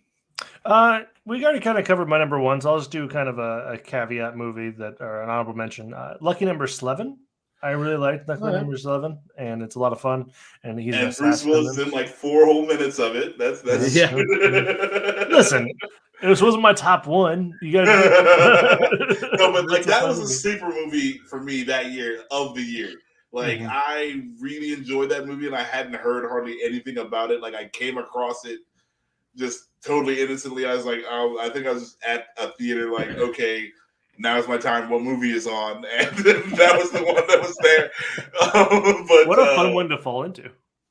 I mean, it was good. It was good. Like I definitely had a much worse experiences at the movie theater. Because who the fuck would thought like Josh Hartnett would be in a movie you actually want to go see? Yeah, not Josh Hartnett. He was surprised too. Nailed it. I like some Josh Hartnett movies. I liked him in Pearl Harbor. That was about it. Guilty. Oh, Oh, dude. You know what, Tim? You own that shit, Oh, man. Tim. You own like I Pearl do. Harbor. I do. You I are a like. kidder. I like Nobody Pearl likes Harbor. Come on now. Hey, This man, guy. that's good. I'm there with you. Like There are parts of the movie that I think are campy and overplayed, and there are parts of the movie that I think are really good. And they touch on there's things where they touch on human emotions and things that people were experiencing in that time that was hard to be able to put into words. You know what, man? Own it, because I own all the shit that I like too. So. There you go. I like Josh Hartnett in Halloween H2O, and I liked him in 40 Days and 40 Nights, the movie where he has to go without sex for 40 days. I haven't seen it since I was in high school. I haven't seen that since college. Holy shit! But I loved that movie back in the day. So Josh Hartnett, and he's been in some good stuff recently. The Faculty. I haven't seen Oh yeah. that. That's all I will say is The Faculty. Who's So can we do- I'm just kidding. I'm just kidding. Tim, what is your number one? I think I have the same number one as a couple others. I have Fifth Element. Yep. Fifth Element is so good. So much So- fun. Oh yeah. So many quotable moments. So many Yes. things. And I think he's kind of a divining rod for the movie. But whether you like him in the movie or not, Chris Tucker. Oh, I love Oh, Chris yeah. Tucker in that. Yeah, movie. Yeah. Chris Ru- Tucker Ru- steals the show, I think. Well, it's kind of interesting to me because he's kind of, like I said, the dividing line is split right down the middle, whether people like him in the movie or they don't. There's not a whole lot of middle ground. I, for one, think he's freaking hysterical. And, Yeah. call me. I got no fire. Was that originally supposed to be Prince or Michael Jackson? Prince. It was supposed to be Prince. Okay. And because supposedly Prince and they were the same body type, not the same height, but the same body type. They went with Chris Tucker because it would be easier to adjust the outfits that they had made and thoughts And for much, Prince. much cheaper. Yeah, Yeah. extremely much cheaper. Yeah, Yeah. that's true too. One of my all-time favorite quotes in the movie, comes from Bruce Willis though. Negative. I am a meat popsicle. You know what the shame is? I really like Chris Tucker in the movies that he was in, and literally after Rush Hour, he only made Rush Hour 2 and 3, and then he was in Silver Linings Playbook for a minute, and he was great in Silver Linings Playbook. But yeah, he got that $20 million from Rush Hour 2 and was like, I'm just gonna make Rush Hour movies for the rest of my life. Peace, Yeah. everybody. Yeah, good. Peace. Why not? Bring me my Mai Tai. I'll do a couple stand-ups here No, and there. We'll I have will a day. not do another Friday movie. I made classy films like Rush Hour. Well, he didn't want to do Yeah. Friday. He didn't want to do more Friday movies because he didn't want to be known as the weed guy. It's too late. Okay. That Too makes late. sense. Yeah, Whatever. maybe. Chris Tucker. Yeah, I mean, right or wrong, that's he's what very Your quotable. greatest man. role. You forsake your greatest role, Chris Tucker. Oh god. But on the Fifth Element, I do love Multipass. Bruce Willis's Frosted Tips. Those Yes. Yeah. No, Very 90s. who's the director of that movie? are Luc Besson. Yes. Yeah. But nothing. I like Luc Besson. And like obviously, Leon the Professional, great freaking film. Fifth Element is so crazy and out there, and like I love the style of the movie. And he was very invested in bringing this to life. Yeah. Oh, it's great. He never quite hit it like he did again in the Fifth Element. I don't feel like I heard that. What movie did he do recently? I heard that was pretty good. Valerian was okay. Yeah, that's the one. Yeah, Valerian. I was Valerian not a was big okay. fan of Valerian, but yeah. it was But fun. it didn't have that magic though. He did a District B13, right? No, No. you said District 13. Yeah. No. It's like a B13 flick. I thought, but Yes, District B13. yeah, Sorry. yeah. District B13. Yeah. Yeah. That was all right. Still Yeah, I mean- kind of You're talking about the a director? little. Yes. Yeah. Okay. Yeah. I was confused there for a second. Sorry. Anyway, Yeah. It's a little more gritty than Fifth Element, but still futury. Wow, he wrote. I didn't realize he wrote Taken and The Transporter. That sounds like a Luc Besson thing. But I can see him. I can see him directing Transporter. Like I know he didn't, but I can see that. I can see the Luc Besson in that movie. Nah, yeah, he just wrote it. Yes. La Femme Nikita is another one on his like filmography that is pretty fucking sweet. But yeah, no, I just like that. The Fifth Element, like it had just enough craziness, just enough flash, just enough like just enough action, just enough humor. It was rightly mixed. It kind of bugs me.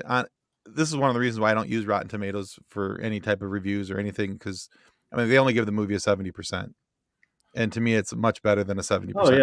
You know, you're just more entertained than that. Like, yeah. And the movie has another Zeus in it too, because the president was Zeus from No Holds Barred.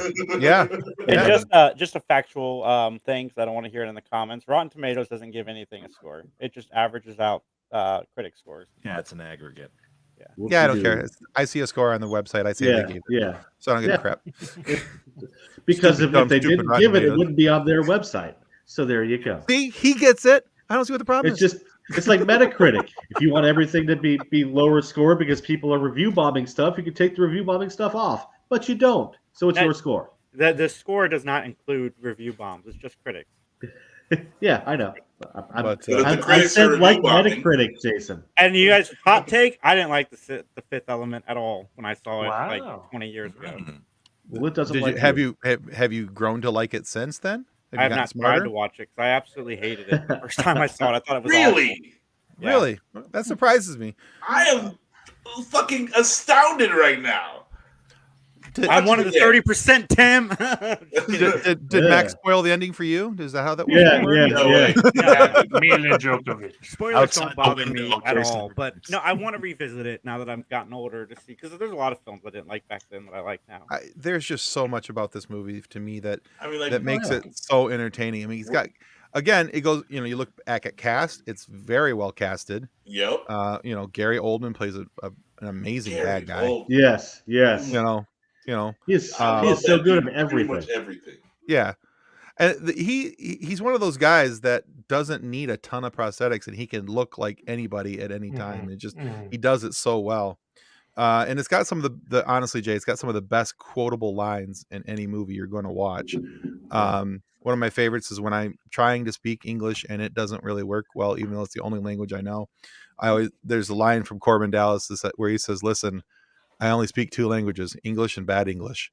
So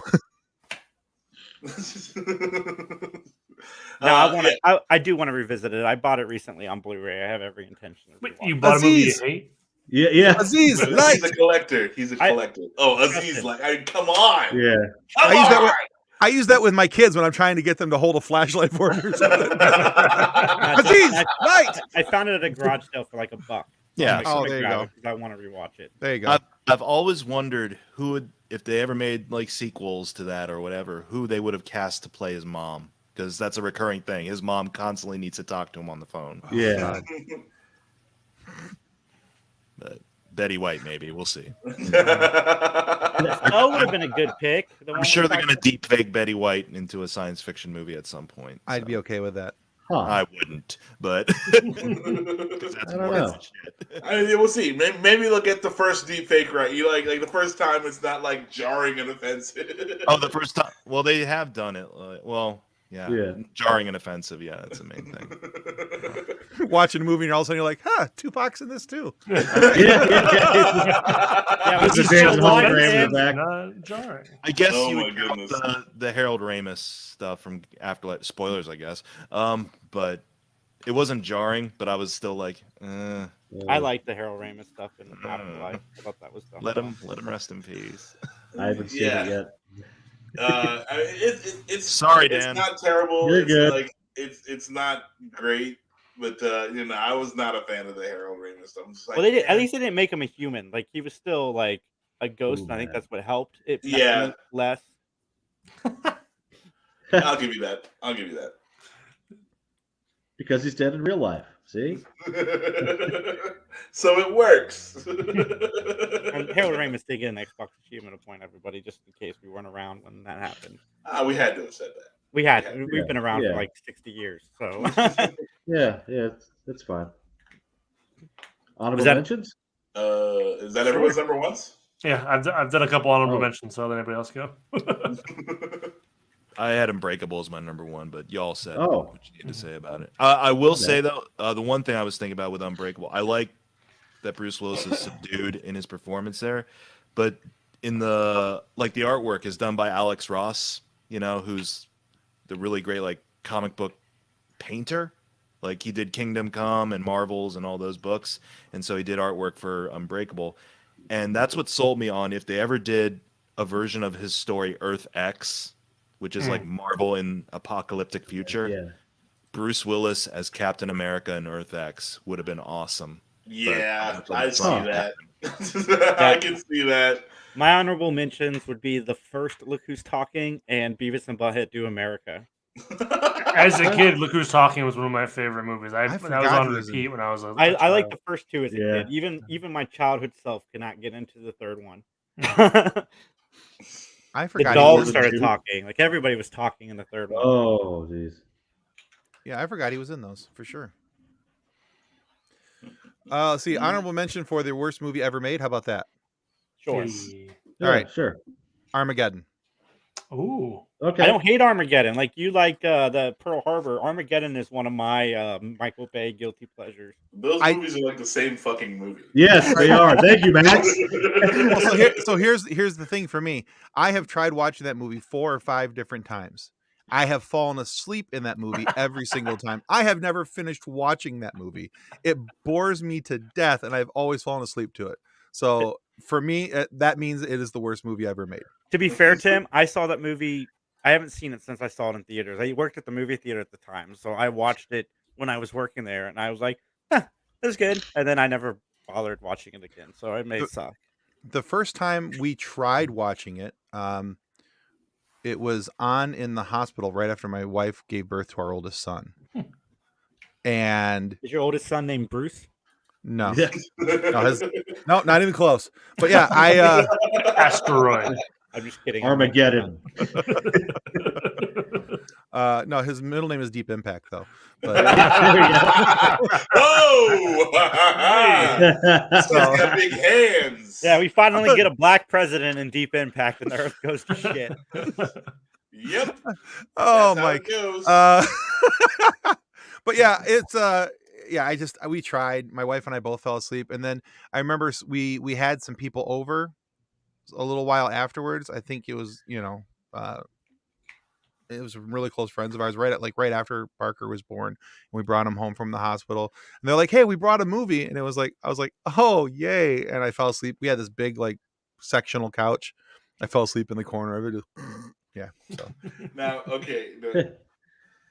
You're like, we had this big sex, and then you said Chanel. So I was. Yes. I thought That's it was very close friends of orgy and movie night. no, so yeah, that wasn't going to happen. My wife just came home from the hospital, so and, among other reasons why that wasn't going to happen. So, oh my goodness. My honorable mention goes to The Jackal. Oh. A terrible Bruce Willis movie, but I love Jack Black in this movie. He plays like a gunsmith, and then Bruce Willis kills him, and it's great. And any scene with Jack Black in it is It's worth great. watching. The movie's not good, but I don't know why I just love Jack Black's character in this movie. And go ahead. Oh, sorry. I was going to say my other honorable mention would be Expendables 2. Yeah. It's okay. I dug the novelty of the first Expendables movie, but then when Chuck Norris tells a Chuck Norris joke in Expendables 2, I'm just like, okay. Yeah, I kind of Jump tuned the out shark there. over. Yeah. The second one's my favorite. It's the one where they know what they are. Like in the first one, they're still trying to make a normal movie. Well- In the second one, they're playing more to the spoof. With the second one, it's like the fulfilling of it was like, okay, we made the giant action movie with all of the action stars in it. Of course, we have to make the even bigger sequel, right? Yeah. that's what we have to do, and the only reason that you like it better is because Jean-Claude Van Damme is in it. Don't sit here and play like oh no, I thought it was better. I thought the writing was better, and they found no. I'm not the only one. That's bullshit. That's bullshit. I call you on your bullshit. It's because of Jean-Claude Van Damme. Expendables 2 is the more loved of the franchise amongst most people, and I fall on that floor. The fuck out of here! No way. 100%. I have 2 honorable mentions. Yes. Because Bruce Willis is in it for 3 seconds. The Player. Because I will always talk about The Player. It's just it's a kind of a murder mystery, although you know who did it from the very beginning. That is just steeped with all kinds of Easter eggs from Hollywood. And I dig it. Like they do the whole One of Us from Freaks. I just got to show that I'm not wrong. Nobody gives a shit about the Expendables, JT. A 42, Expendables 3 as a 32, and Expendables 2 as a 67. I don't give a shit. Let me talk about The Player. Max made it sound like I was out of my mind. You are. I mean, so yeah, it's a really cool flick, and you should all watch it. What's your second one? I'm curious. Second one is Apocalypse. Not a movie. It's a PS1 game with the voice of Bruce Willis. That's right. The cover kind of looks like it could be Armageddon. I remember that game. Yeah. It does. And he like recorded like 20 lines, and they just keep playing over and over and over again. And but it's fun because you get to play Bruce Willis just blowing shit up. A movie that almost future. made my list, and I took it off because I thought it would make Mike's list, was Moonrise Kingdom. I thought he was really good. I haven't seen Moonrise. Okay, that's one of his recent ones that I thought. That's one of the Wes Andersons I haven't gotten to. I want to, but I was curious. Dan, has he ever given credit to what was it? The rumor that he's in Driller Killer. I don't know. Because Abel Ferrara was like the guy who washes the window in that one scene. That's supposed to be Bruce Willis before he was big, but Abel Ferrara, Yeah. So I was just curious. I mean, I heard it, but I don't know. Planet Terror. I like that one too. Mm-hmm. Yeah, it's a good one. Except I wasn't the biggest fan of Planet Terror. I like Death Proof. Four Rooms. I just watched that. Segment I've in never 4 Rooms seen is that. really good. I that's my honorable mention is his brief segment in 4 Rooms. I want to see 4 Rooms. It's like 4 different directors direct a different room of the movie, right? They're good. They're good. Oh, or you can say Last Man Standing, which is Was that the Western version one? of well that's a mobster one that's a remake of A Fistful of Dollars, which was already a remake. So there you go. One last, for me, honorable mention. What fucking movie was I just thinking about? 16 Blocks with it's Bruce Willis and Mos Def. And like Bruce Willis plays a fucking cop who's he's drinking, he's hungover, he's had enough. Life sucks, but like he says, life is long, and most people are like, oh, life is too short, life is short, and this dude is like so beaten down. He's like, life is fucking long. Like you got to do whatever, it all sucks. It takes forever. That was like an interesting perspective, and I've never heard anyone say it like that before. So that's why that movie grabbed me. But it's also not a great movie, but there's some interesting things in there. To everybody out there that is sad that Bruce Willis is retiring, I do want to let you know that he has 8 more movies filmed and ready to come out. So it'll be, you still have some time for some Bruce Willis movies. Yeah, eight more movies with Dan was talking about. We're like, well, we really tried to do a thing here and we missed the mark entirely. Hello, Max. Go ahead. Oh, sorry. There is a Norwegian black metal band that did the lyrics. Life is short but long in the living. So there you go. I will have to check out more Norwegian metal bands. Yes. Hey, have any of you guys seen The Surrogate? That's the one where he's like robot bodies, right? Yeah, I think so. I saw the trailer. I saw that. I saw that movie. Yeah. Isn't decent at least? Is it watchable? Is it watchable? It's watchable. It's watchable for sure. Okay. It's watchable for sure. It's not great. It's not like terrible. It's that bad. It's the bad kind of bad where it's entirely forgettable. Oh, mediocre bad. Yes. Speaking of retiring, was that legitimate Jim Carrey retiring, he said? Supposedly. Yeah, He's taking some time off, is what he's saying. He released a statement about what happened at the Oscars, and I think that was it. Because he was really sick and that Will Smith got a standing ovation. And he's like, I realized that Hollywood is no longer the cool club. And he's like, I've made enough money. I've done everything I want to do in this business, and I want to go paint and live quietly in my house now. See, I thought because the news was posted on April 1st, so I'm like, okay. Yeah. No, Right. Freeman's dead. Great. There's an actual video interview of him talking about the whole scene at the Oscars and then what he felt about it afterwards. It wasn't just a print article. There's an actual interview of him. I don't remember what morning show he was on, but he's like, yeah, I don't want to talk about that. That's not even cool. So, he said, I've done enough. I've made enough money. I'm good. He's fairly certain he's going to retire. And he's going out more or less on top. Like, if he had retired like 3 years ago, you couldn't really say that. But Kidding on Showtime was really good, and Sonic was a return to form for him. And Sonic 2 being his last movie makes sense.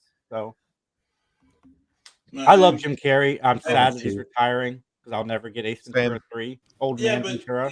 I feel like if there's something that grabs him, he'll go do it. Yeah. It's like, hey, it's like, just don't call me for every fucking thing. Like, you better need Jim Carrey if you want Jim Carrey. Like, there's new expectations for stuff. Yeah. I mean, because actors like attention, so that doesn't go away. Well, there's that. And he's being very reactionary too. So who knows if it's sick? Right. Like he said, I mean, the whole scene at the Oscars made him sick. He realized, I'm not the cool guy anymore. No Truman Show too. I love Truman Show. I love Truman. Truman Show too. Jesus Christ. Truman Show was way ahead of its time. Yeah, it was. It was a good movie. We live that life now. No, but we do it to ourselves, and we're entirely aware that it's happening. Yeah. Like that's the Truman Show. Hey man, I could see a studio like Netflix adopting a child and then putting it up on TV for. Well, that's YouTube, right? All those people that put their kids out on YouTube. Yeah, that is YouTube. Yeah, that's your family vlogs. Exploiting their children. Yeah, come. Let's go unbox shit with Ryan. Ryan, wow, you pulled that out. You know who Ryan is. That kid makes $1 million and some change a year. No shit. And he has everything he's ever wanted. So I just hope they're saving is like eventually that's gonna fall off and he'll just be able to coast for the rest of his life after the stuff he did as a kid. Wow. Cool. Well, if his parents don't rob him blind, so That's my fingers crossed. Too. I hope not. I kind of hope they do. Yeah, I want them to. Max, well, at least you're not bitter. You and I are agreeing way too much today. That kid makes $32 million. Whatever, fuck that kid. I never got. Yeah. I hate that kid. He is worth $32 million. That is ridiculous. I don't even know who to go very, very wrong in this world. Max and Dan are like, yeah, you agree. It's a little kid and his parents. Yeah. He makes like Blue's Clues style videos. They just buy him shit, and he opens the box, and he's like, "Oh, look at this! I love this." You'll find that Dan and I only agree about the most terrible things. Yeah, probably. We're standing on the precipice of hell, and you guys are like, "This is great. You guys like this? Yeah, this is good. All right, let's go." Yeah. I really like the fire. Yes, I'm warm. You warm? I'm good. But he also does like a Blue's Clues style show on his YouTube. Oh, great! Can't wait to watch one of those. Like, whatever. It's not for us. No. Yeah, that's why I'm surprised Dan knows. That's not for me. I'm not gonna. How did you come across Ryan, Dan? Because there's a Switch game called Racing with Ryan, and it's been on discount on the Switch for like 2 years. So every time I look to see what's on sale, and one time I was like, "The hell is this?" And now I'm sad. I tried to find out. He played it. No.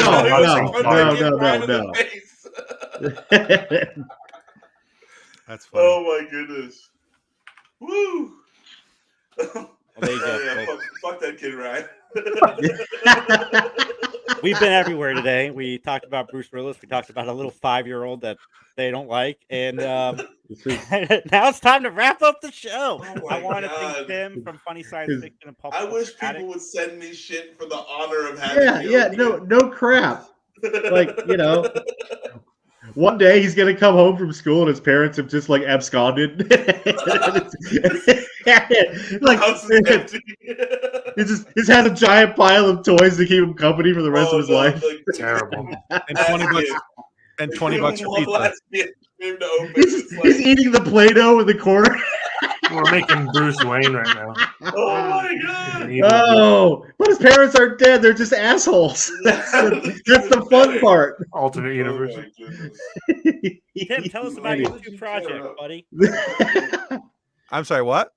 My dog ripped something Tim to from Funny shreds, Science Fiction and and Pulp Culture Addict. Tell us about your show before we let you go. So Funny Science Fiction, we interview people in the sci-fi world. Our most recent interview is with Eric Avare, who has been in The Mummy. He's been in, goodness, my mind just went blank. Whole bunch of stuff. Independence Day. Yeah, he was in that. He was in Heroes on TV. Yep. Yeah, a lot of different things. Eric Avare is an awesome guy. We have an absolutely great chat with him, and he actually subscribed to my YouTube channel yesterday. That was super cool. Hey. Oh, that was awesome. And then on Pop Culture Addicts, we talk to people in the pop culture world, not necessarily sci-fi, but we do talk to some sci-fi people there. Our new interview comes out tomorrow morning, and that is with Patrika Darbo. She is an Emmy Award-winning daytime drama actress. So really cool. Well, thanks to Tim. Tim sends, if I need somebody's email address, Tim sends it to me, and I got Goldthwaite's information. Oh, yeah. Reaching out to him. Goldthwaite. Goldthwaite. You might want to say his name right. Yeah, really. I'm emailing him, Max. He's like, hi, I'm going to like to come on our show. No. I avoid the last name if I can't say it now. If we get Bobcat Goldthwaite on the show, I'm probably gonna shit my pants and die. Yeah, me too. Yeah, I got it. I mean, it's great for views. Maybe live. How about it? Yeah. Because I'm not going to believe it until it happens. And then when it happens, I'm going to shit my pants and die. Well, I didn't do that, Max, but I felt like I was going to when we had Sam Witwer on Funny Science Fiction. Mhm. Getting him on the show, I was trying very hard not to fanboy and giggle the whole time he was there. Oh, dude, I'm totally incapable of professionalism when some people like... you know that the whole thing with do you remember the thing with Chris Farley on Saturday Night Live where you're sitting there talking with Paul McCartney? Yeah. Do you remember when you were with the Beatles? Yeah, that was awesome. That's what I felt like the entire time I talked to Sam Witwer. That was Max's interview with Michael Rooker. Yeah, Michael Rooker and Leon from Cool Runnings. Oh yeah. Oh god, yeah. Full on, just like I can't think of words to say. Right? Yeah.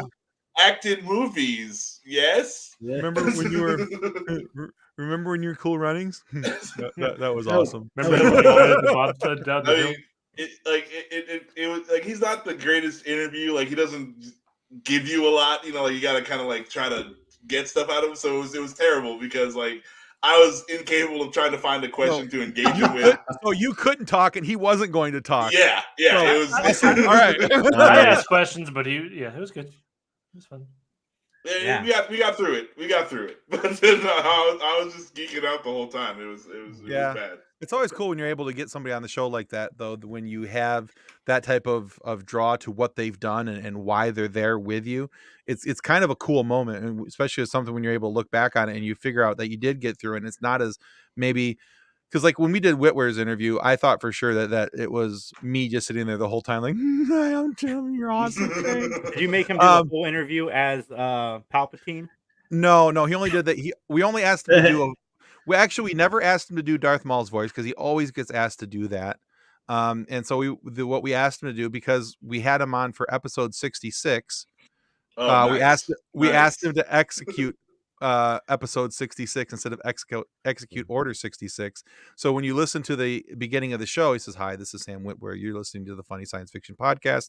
And then he goes into his version of Palpatine, which he did for Rebels. Until Ian McDiarmid was hired to come back in and reread the lines. So he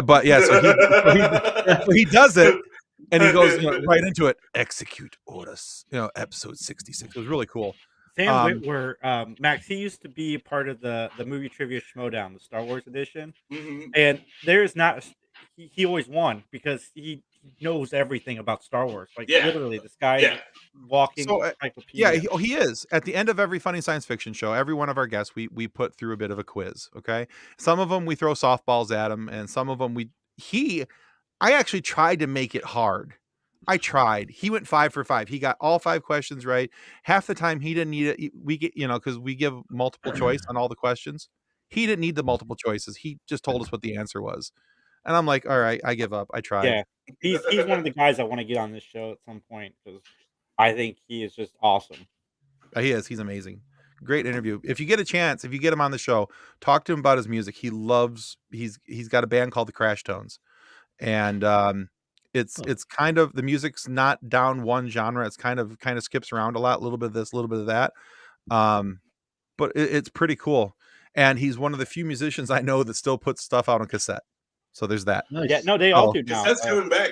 Cassette's coming back. Oh God. Expensive. Yep. No, But no, why? no, it's not. No. Yes, it is. Yes, No. it is. No. Yes, Just it because you is. say it doesn't mean I have to believe it. You don't have to believe it. Just make it true. I am it's not a going to novelty sit there thing. with a pencil and spin it and try and get my tape back in. No. Oh, the good old days.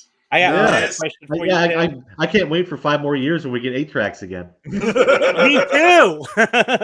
78 coming back too. No, but like Sam, the one last cassette was the question. penultimate form of the 8-track. Like it evolved. That was the height of the evolution of that So technology. there was big and sucky, and then they had small and sucky, and then they're like, yeah, let's put it on tape, on the CD. Honestly. Tim, did Yeah. I watched the interview. It's just been some time since I watched it. Did you avoid Doomsday in Smallville? We talked about it very briefly. We didn't talk about it a lot, but we talked about it briefly.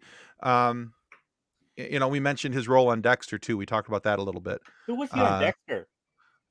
All right, Goodness. guys, I gotta go. My dog has ripped something apart, and there's just pieces of it. I don't know what mystery I'm gonna find. But That's fine. I'm gonna wrap it up. can't. Everybody follow us at the Geeks Podcast. We love you guys. Thanks for tuning in. Have a wonderful week. Recycle Bye. your choice. See you.